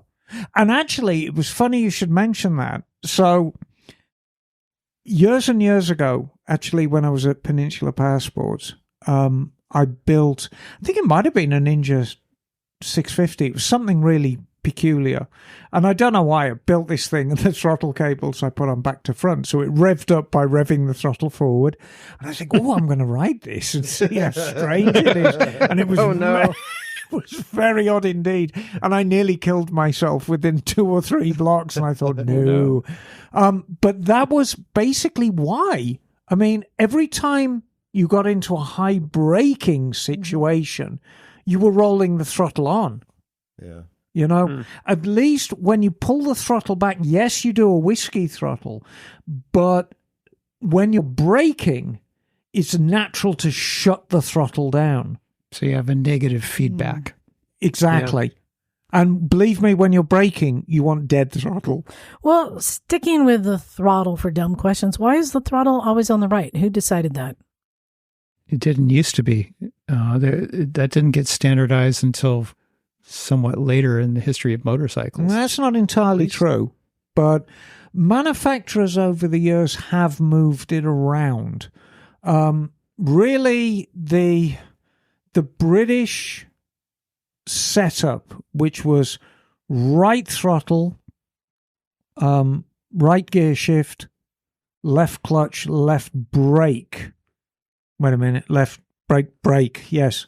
That was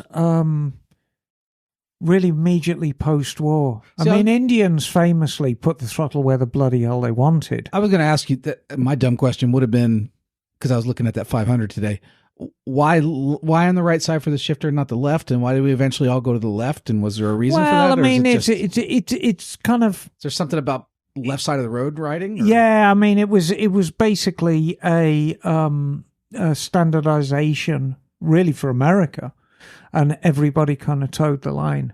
But yeah, in 1974, everybody, it was like, it became illegal to sell a new bike with a right-hand shift. Can I ask a question in a similar vein? Because it's Yes. kind of good. It's like a general rule of thumb thing. Is the choke on a carburetor typically on the left side of the choke? Generally, I find they are. Okay, I had heard that before, and it's kind of handy. Like, where the fuck's the choke? It seems to always Well, be on the because left. oftentimes the reason why, and it's inextricably linked with the throttle. The throttle, okay. Because oftentimes you're doing a choke You're and dilly throttle, and you're that dallying makes with the sense. two. You want to be able to manipulate do it. both. with- Yeah. But I mean, Neil's absolutely right. But motorcycles have had right-hand throttles for really since the beginning of time. But manufacturers, and particularly American manufacturers, messed around a little bit with it. Indian tried throttle on the left and advance and retired on the right for the ignition timing. And having a manual advance and retired on your timing is a very desirable thing to have. Didn't the cop bikes have a reverse throttle so they could shoot their gun? No, but Was there something like that? early American police bikes Like were great fucking early bikes, because yeah. you'd set the controls and they'd stay there. Oh, And that okay. would apply to the throttle, the clutch, the gear shift. You could even set the brake. Like those trick bikes that they use now. Well, they're not trick. This What- is how they were. No, but what's the group up at the one show? Yeah, the Cossacks. Yeah. And when you realize how the Cossacks ride, you can understand the only bike they could do that on is a vintage Harley because of the way they're set up. They've got these throttles that you set the throttle and it's there. And then the clutch is a foot clutch and it's called toe to go. Mm-hmm. So when you take your foot off it, it's disengaged and you push the clutch down and it's engaged. But there's no spring, so you can set it wherever you want. And you can set it for just a little bit of slip and set the throttle at a brrr and set your clutch at a little bit of slip. And the bike will pretty much do what you want. You can whip out your Tommy gun and let them have it. rat-tat-tat-tat-tat. All right, we got All right, one more. Yes. Why is the exhaust always on the right side? It's not always on the right side. Why is it usually Sometimes on the it's on right both. side? Yeah. Well, that's for double, but if it's a single, it's usually on the right side. It is, isn't it? It is. Why? Would it have to do with maybe we usually get on? That's the what I was left side? thinking, where you get on Yeah. and off. I don't Exactly. Wouldn't you rather have the exhaust on the left side where you're more likely to avoid it getting off and on because you're leaning the bike? No. No. Yeah. No, because if it's on the side where you're getting on, because if you think about the act of getting on a bike, Yeah. it's on its stand. You Yeah, it's walk leaning up to over, it. so the it's leaning exhaust is over. tucked under. You swing your foot over Yeah. and you put it on the foot peg and lift the bike up. Right. So your left leg is further away from the exhaust and the right leg. Not necessarily.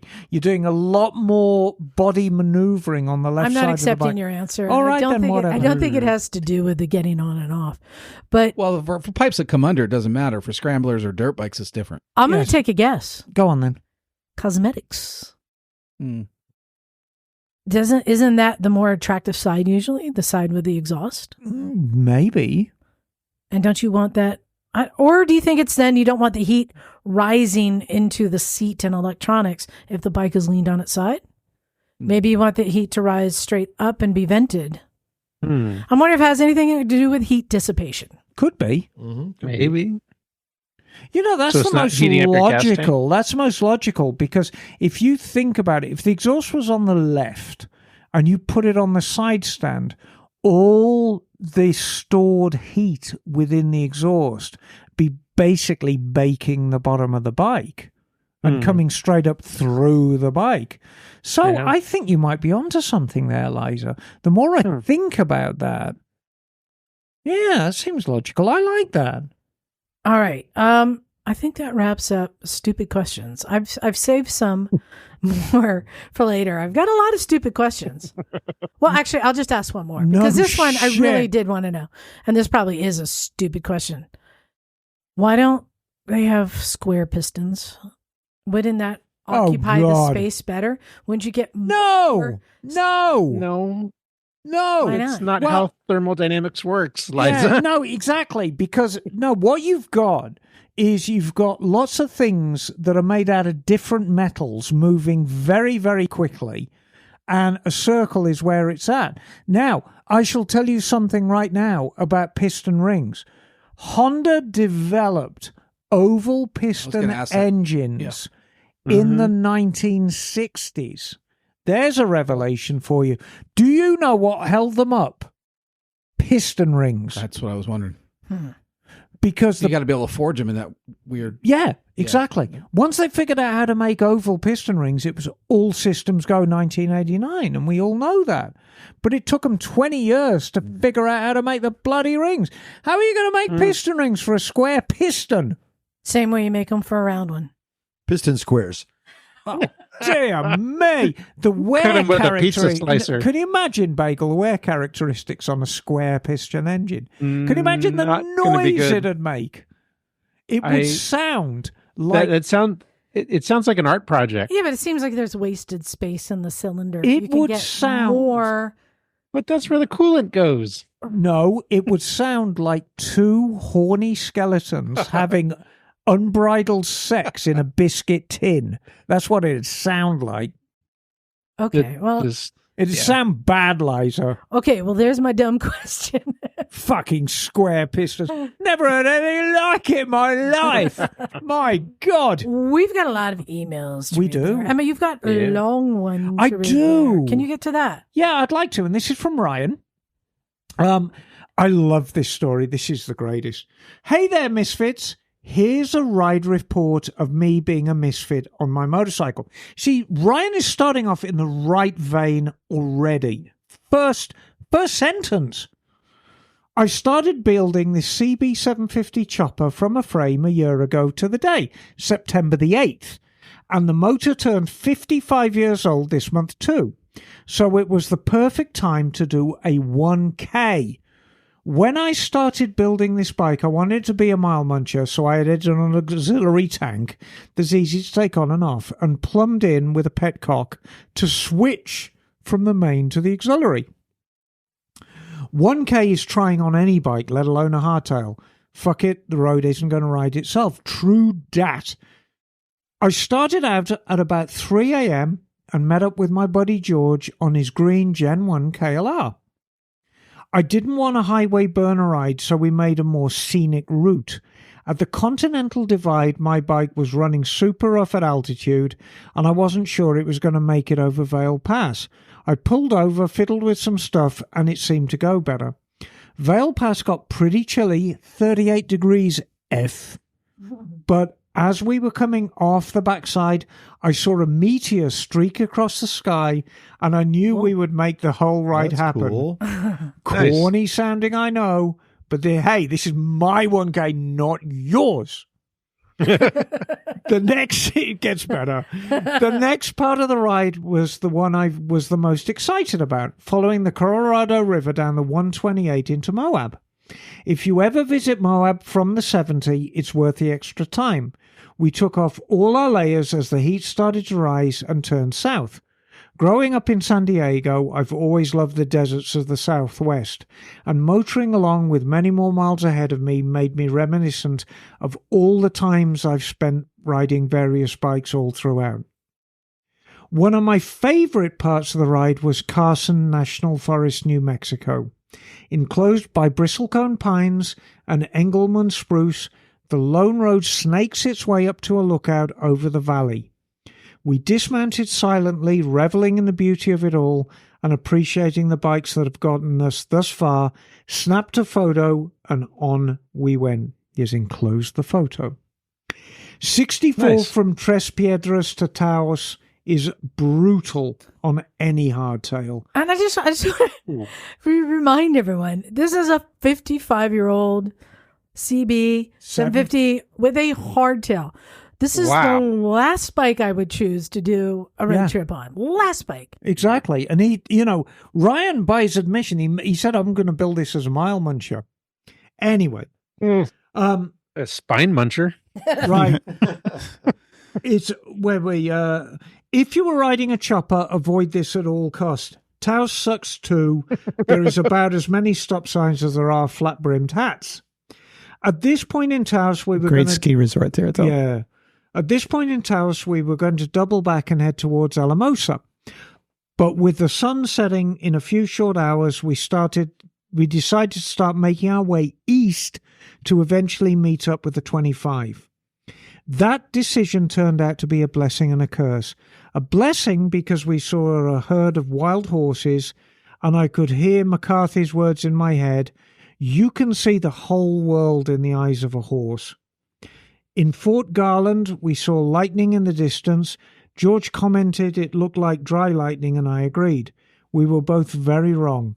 We proceeded to get our shit kicked in by rain. Oh, no. The old Honda had some spark and carb issues that were God. rectified on the side of the road as rivulets of rain swirled around our feet. I'm guessing it doesn't have a stock gearbox. Right, there you go.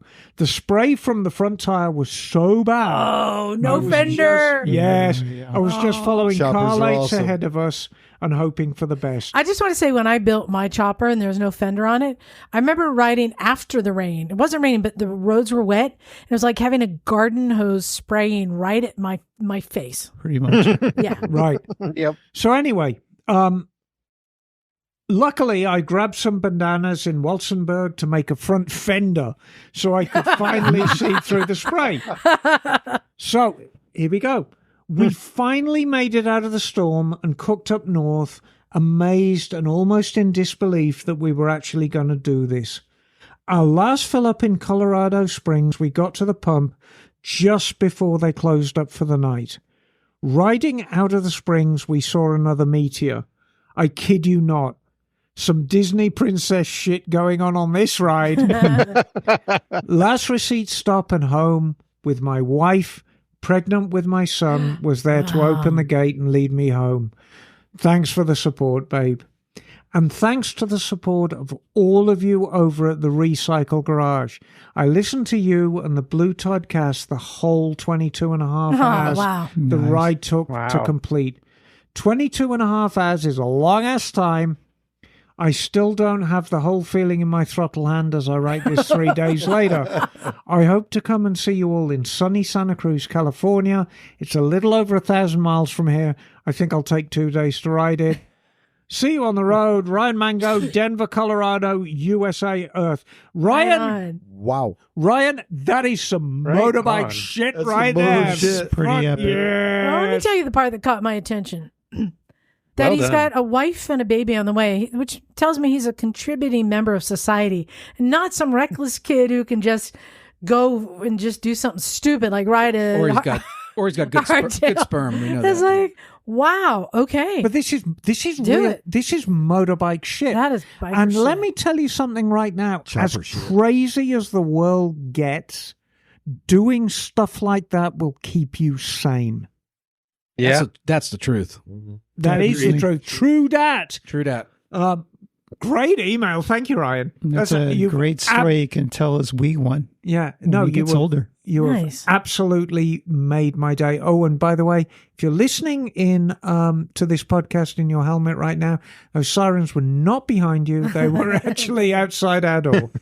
All right. John, you got one there to read? Yep. This is from Brian Polera. Hello, Misfits. Hi. Hello. Come on, Hello, buddy. Brian. There we go. Hello. A few months ago, my buddy Sean and I started a motorcycle-themed podcast called Moto BS with Brian and Hey, Sean. cool. The Hey. B and the S. Oh, I get it. My cousin Brandon was also an immediate fan and started giving us useful feedback, often comparing us to this show called Motorcycles and Misfits. I was intrigued because I'm a huge fan of motorcycles and podcasts and began to listen, starting with the most recent shows and filling any gaps in my daily podcasts with cherry-picked episodes from the past. I love your evolving crew and the wide range of topics. I especially enjoy the expertise of Miss Emma. Warmed her cockles. I am preparing for a 6,500-mile, 18-day trip from the Tampa Bay area to the San Francisco Bay Area. Oh, cool. And Nice. it looks and back at the end of the month. I was hoping to drop by. Please do the garage. Do it. But it looks like I'll be passing through on a Thursday or Friday. Well, ping us anyway. Oh, Maybe hold we'll- on. Emma, should he come by Mototown? He can come by and say hello. And bring a Yeah, trumpet. Go to Mototown. Go to Mototown and go to in- Big Sur. Black in coffee. Marina, California. Yes, exactly. Okay. Anyway, I just wanted to shout out cousin Brandon, who recently came on our show while on a visit in North Carolina, and now become a character on our show for putting me on your great. Okay. We just put out our 20th weekly episode, and maybe Oh, one congrats. day we'll be big enough to have one of the Misfits on. All the best, Brian. Moto BS podcast. Oh, hey guys, fantastic. welcome to the club. That's all I have to Absolutely. say. We're mighty cheap too, so you probably could. Yeah, us to get on there. we're easy. Yeah, exactly. All right, I have one here, and this one is from Dave from PA. Steve. Hey, he says, "Hey Misfits, first time emailer after listening to many of your shows. Dave. I have a pair of bikes and dread the idea of parting with either. Well, don't then. More on that below. But I'm always fighting that N+1 urge. The older of the two is a 2017 Kawasaki Z900, which I adore. I've gone from being a bit disappointed with the design to loving the appearance. It makes great screaming noises when chasing RPMs and nice low grunts when giving it just a tiny bit of throttle at idle. And the performance on tap is still more than the available rider skill. I've done a few basic mods on the Z900 that I'm very pleased with, like the exhaust, sliders, spool, tail tidy, battery, etc. I'm now considering if I could satiate my bad financial desires by investing in some more parts, like a full suspension replacement, swapping some plastic bits of carbon fiber, maybe an ECU flash. Do it. Nothing that's solving an actual problem I'm facing, but all things that should be an upgrade. My question is around, when is it too much? And I should just leave well enough alone. Never.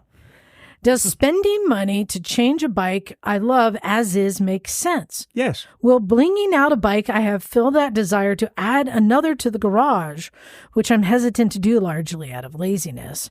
I don't want another vehicle to maintain and keep road legal. I've also considered replacing it with a brand new Z900. There's been a generational upgrade in the electronics and lights, but I'm worried I wouldn't love a new one the same way. This one's been mine for plenty of adventures, plus the new throttle electronics would feel different. Thanks for your thoughts, Dave from PA. P.S. The other motorcycle in the garage is a 2021 Moto Guzzi V85 TT. Nice. Somewhat similar in size and displacement, but otherwise filling a very different niche. I love the engine orientation and SUV-ness of the bike, plus the green, silver, brown color scheme, but it doesn't give me the same feelies as a Z900. Am I the only one who plays the which would I sell if I had to mental game? No. For me, I've decided that if I was ever going to stop riding for a long period of time, I'd sell the Z900 and store the V85, as the V85 feels more special and was considerably more expensive, so it hopefully will hold value longer. Likewise, if I just needed to liquidate property but was going to keep riding, I'd part with the V85, keep riding the Z900. Do you all keep a running tally on what you do with your collections if you needed to? So, I want to go back and say, Emma, I could not disagree with you more when it comes to doing mods on the bike that you don't need. I find that it is a nature, and I'm gonna say more often in men than women, I find, to constantly upgrade and make better. Yeah, but that's what guys do. But you're throwing money at it that's not solving any problem other than I just want to put more things on. But you see, I was trying to put myself into Dave's shoes. I should point out that all of my bikes are completely stock, except for maybe one or two very meaningful mods.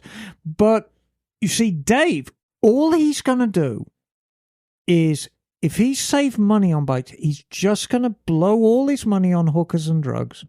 So he might as well save it and spend it on the bikes instead. Why not Because both? it's An far more investment. well, no, it's more fulfilling, I feel. Because at least It he'll depends have... on the hookers. It'll hold its value better. I don't know what they got in Philly. I'm sure they got a good selection of I'm sure they both. have the whole range. Yeah, they have the whole range. Kensington's got a few. Never Yeah, had a roast so they beef can- sandwich like that before. God! That's a greasy No, cheesesteak. you know, Oh, my Dave, God. in all seriousness, it's your ride. These are your bikes. If you see something that tickles your fancy, If it bolt makes you on. happy, go for it. There you I go. get it. It's fun Yeah. to tinker, but I just find the investment is better made in making the bike more comfortable and fit you better. Maybe an aftermarket seat, right? Maybe seat and suspension maybe an is the best. extended windshield. Maybe I don't know if it has like an outlet or a phone mount or like in things that make you more comfortable and make the ride easier. Ergonomics. So right? Emma, Ergonomic. if he does a reflash in a new exhaust, what will that give him in terms of horsepower? I mean, it depends. I mean, let's be absolutely clear about this. Kawasaki are very, very clever engineers. My opinion is the Z900 is probably one of the best bikes you can buy right now. Huh.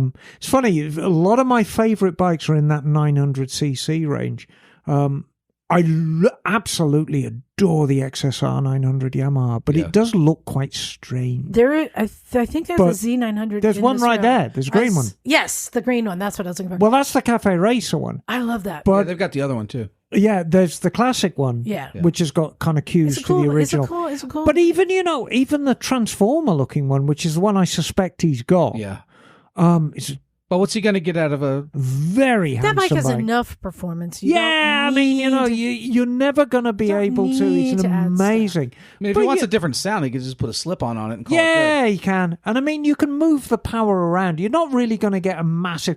What I was driving at is the horsepower of an engine is determined by the design of the engine. So we're talking about swept volume, which is the CC. So we know it's 900. So that ain't going to change.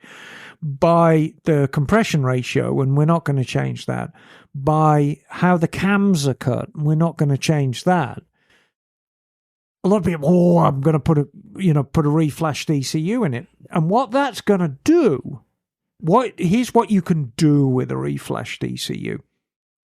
You can change the ignition timing to a slightly more advanced curve. Well, that's all well and good because you will get more power, but you may not get that grunty noise at the bottom.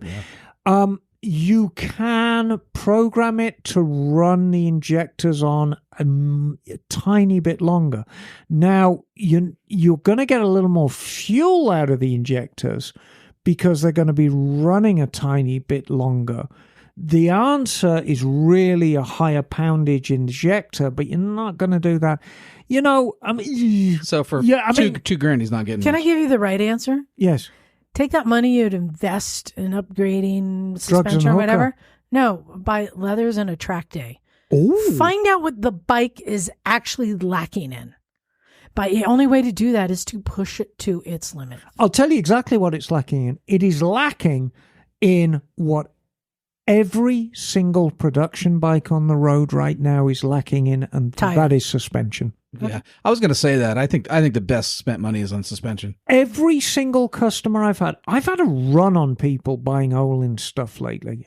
And I mean big money on peculiar bikes. Mm-hmm. Ramond just bought a set of Olin shocks for his Vespa, and every single customer, and we're talking people spending $1,000 plus on just shocks, Right. has come back to me a week later, 2 weeks later, saying this is the best money I've ever Absolutely. spent. Makes you go faster. All right. It Yeah, does. best money I've ever I spent. still say a track day. Okay, thank you. Neil, you have one there? Yes. I have an email from Jason Hanner. Hey, Jason. Jason. Jason writes, "Hey there. I went on the Isle of Vashon TT ride with the VME, Vintage Motorcycle Enthusiasts Club. Oh, I wanted to go on that one. And they're in the Pacific Northwest, if you're unfamiliar. I learned about your garage and podcast while riding the ferry across the island for the day's Oh, riding. cool. I'm currently listening to your latest episode and finding it inspiring.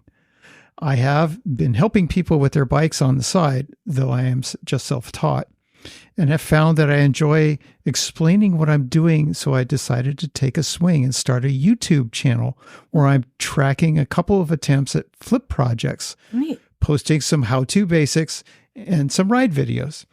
I love the idea of training, and when people ask me for something like an oil change, I invite them to participate. Anyway, I just wanted to let you know that I appreciate what you're doing. Cheers, Jason in Seattle. Oh, that's awesome. Thanks, Six Jason. Bike Garage, he points out. Is that the name of the YouTube channel? Jason, if you would follow up and let us know the name But of your channel. What was the last thing you said, though? Six It's bike? Six Bike Garage. Oh, so maybe That might that's be it. yeah. I'll take a look. Cool. Congrats. All right, Jim, you got one there? I do. I got a couple.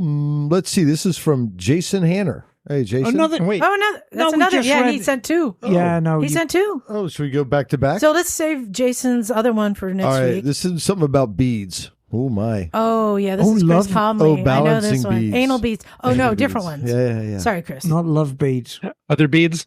Other beads. Liza, this is from Chris Comley. Hey, Chris, Liza, I'm just getting caught up on podcast. I have used Dynabeads several times in several bikes with no issues.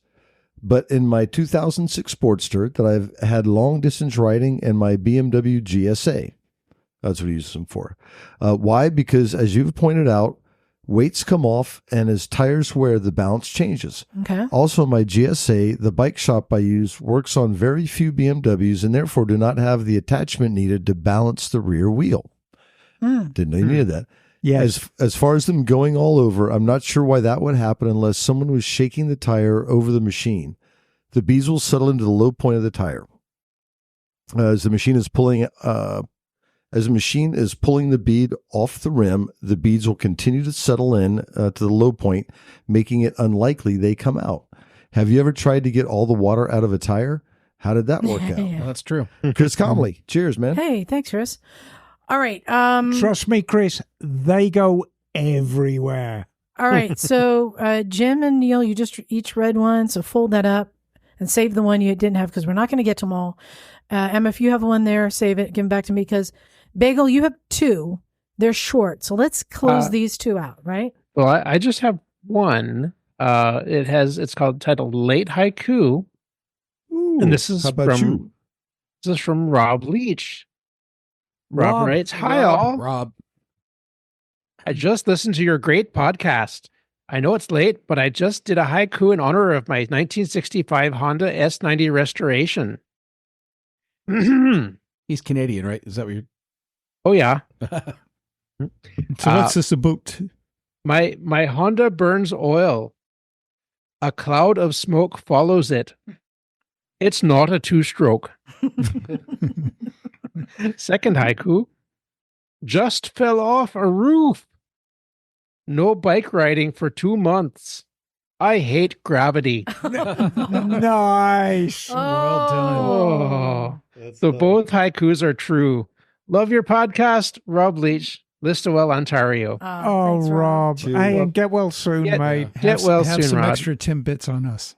And, All right. and I do have your second email. Liza. Okay, yes, go for it. Okay. This is from Stephen Floyd. Stefan. Stefan. Yes. And Stephen writes, "Good day, Misfits. Steve here from Oregon, land of the Bageler. To my understanding, Oregon passed a lane filtering law that was later vetoed by then Governor Kate Brown, citing more studies were needed for safety. I've had a few conversations with the car drivers about it, and the general consensus is no, you are not special and must wait in traffic like everyone else. Had a few say they would block or open car doors if a bike was trying to pass them. Please don't do that. No. Anyways, I've had my sights on a Moto Guzzi California 1400 Touring, looking for more comfort and less maintenance. Would this be a good purchase coming from a Sprint 955i RS? As always, great podcast. Sorry for a long email. Cheers. P.S. Fuck knock. Wow, that's going back. It's been a while, yeah. Hey, Yeah, listen. I think the California is a cool touring bike. Yeah, no, it's a big thing. Yeah. Yeah. Very different bike to Yeah, I the was going to say Sprint. that. Yeah. Yeah. Sprint's an amazing touring bike. I mean, it may be the best touring Triumph Ooh. ever made. Yeah, it's a good bike. Good So what is he bike, getting too. out of the bigger bike? Just more Big comfort. more cushy? I mean, the argument with the Sprint is the same argument why Liza laughs at me when we go touring and I'm on Rufus, because a Sprint's a sport tourer, Right. so it's with the emphasis on sport, Mhm. and so Liza's sitting bolt upright on that stupid KTM of hers with a giant saddlebag, and she's laughing at me all hunched over on Rufus, and me grumbling about my back and wrists, and oh my back, oh my wrist, oh my neck, oh my knees. So it's the same argument. I mean, you're going from a sport touring bike to, 1400 California is just big like couch that you sit on. Everybody I know who's bought a Moto Guzzi thinks they're just the cat's meow, because they are. I mean, they certainly have a way of getting under your skin. Whether it's a low maintenance option, I don't know. I mean, I know 955 Sprints have their share of problems, mostly charging problems, but I don't know anyone who's ever described a Moto Guzzi as a low maintenance bike. Yes, Bagel? Yeah, I just wanted to comment about the lane filtering, lane splitting. Oh yes, issues. The conversations that Stephen had with people about, I'm going to open a car door on bikers if they try to pass. Well, there was a DJ in San Francisco, if my memory serves me right, who suggested this on air when lane splitting was becoming a commonplace thing. So I'm just going to open my door against someone. He lost his job because of that.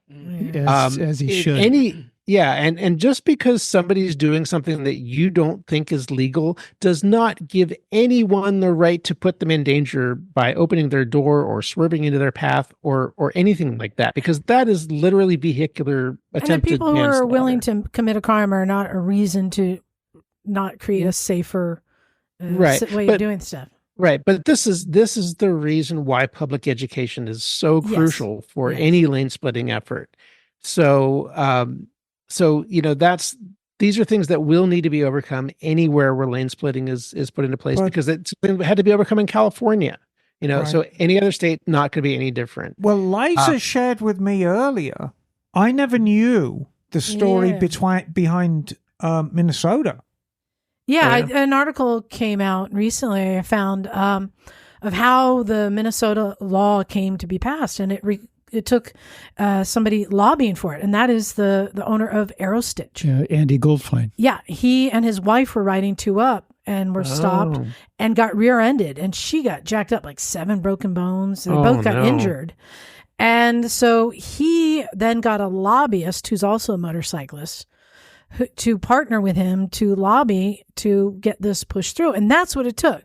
Somebody who's personal experience, who was willing to put in that time and that effort and partner with a lobbyist to get that pushed through, because their lives were threatened because of that. And that's exactly the risk. Sounds like a great job for the AMA. Right, but you see, there's no guarantee because all the states are very, very different. Yeah. And because he's been flung onto the national stage, I mean, we now see that Tim Walz is a pretty progressive guy.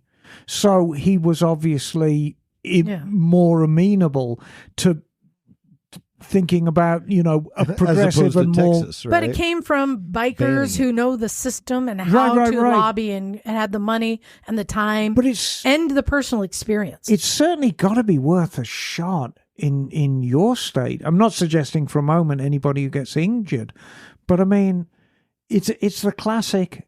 If you really want to see it in your state, figure it out. Well, it's like all politics. You got to lobby and throw money at it. Yeah. You know what I'm saying? Yeah. And like, that's what the AMA struggles with, and is we don't have a large lobbying organization that can throw a shit ton of money at politicians, because at the end of the day, that's how you get your stuff passed. Unfortunately, you fund yes. the machine, right? I mean, where's all the people that fought for no helmet laws, and why did they fight for this too? I mean, freedom. Oh, a bait? Freedom is freedom. Yeah, God, I remember right? that whole debate stuff from back in the day.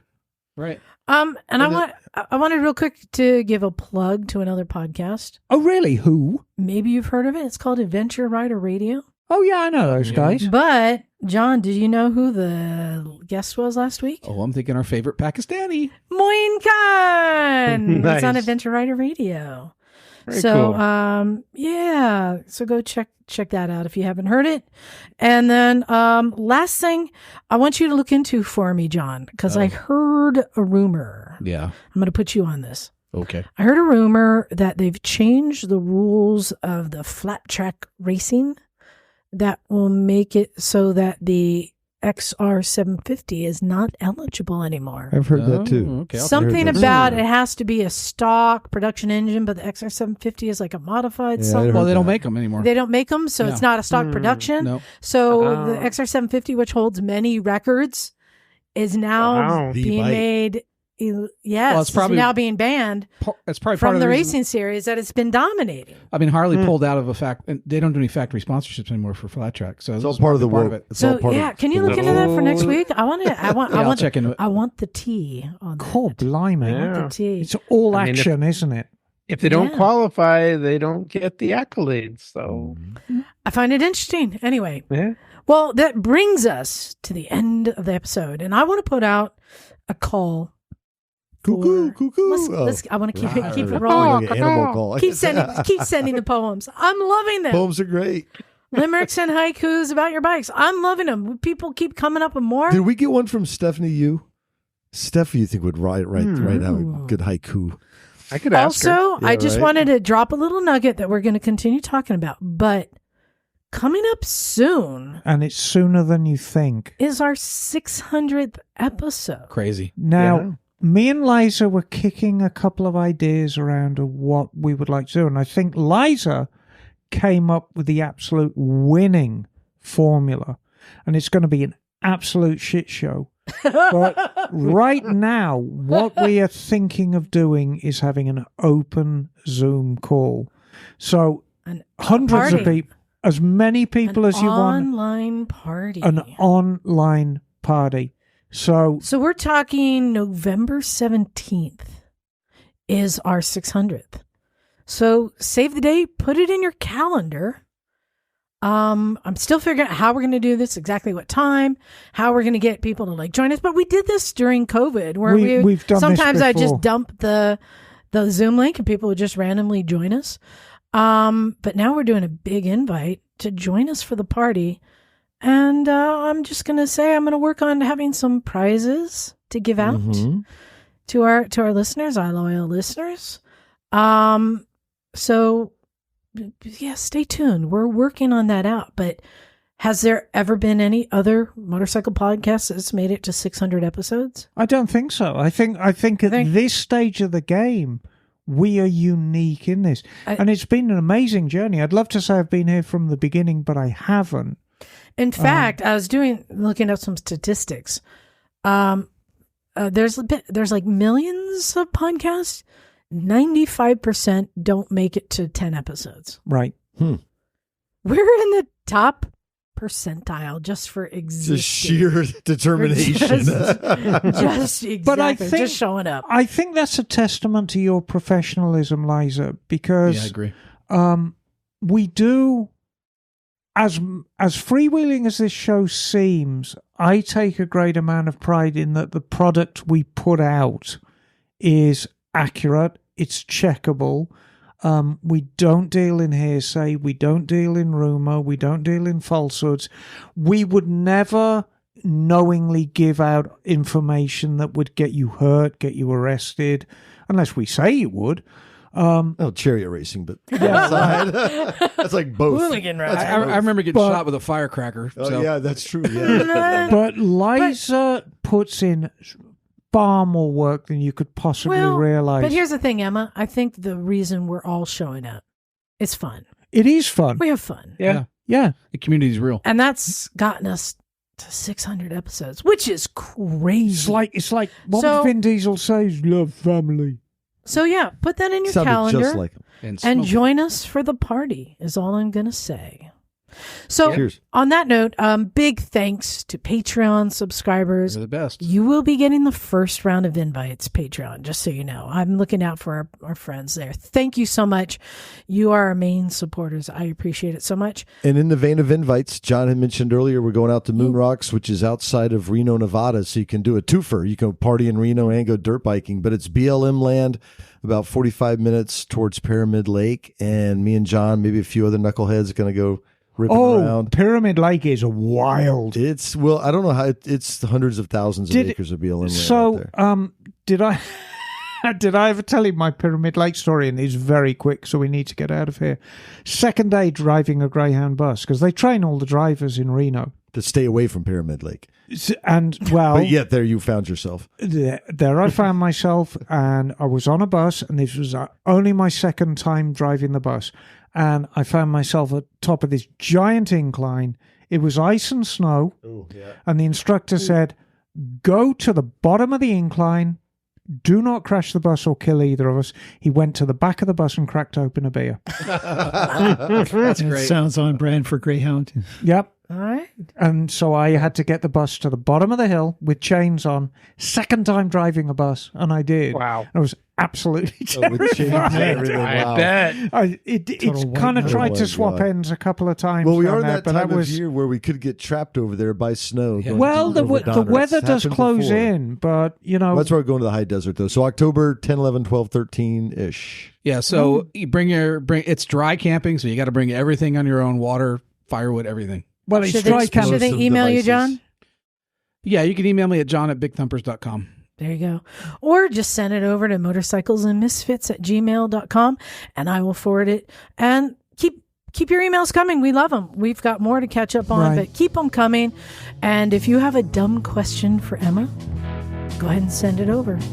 On that note, thank you everyone for listening and sticking with us. I appreciate it. Time to get out of here. Thanks everyone. This is Liza. Stumpy John. Emma, darling. Neil. Nick and Jim. Bagel. And we are out of here. Cool.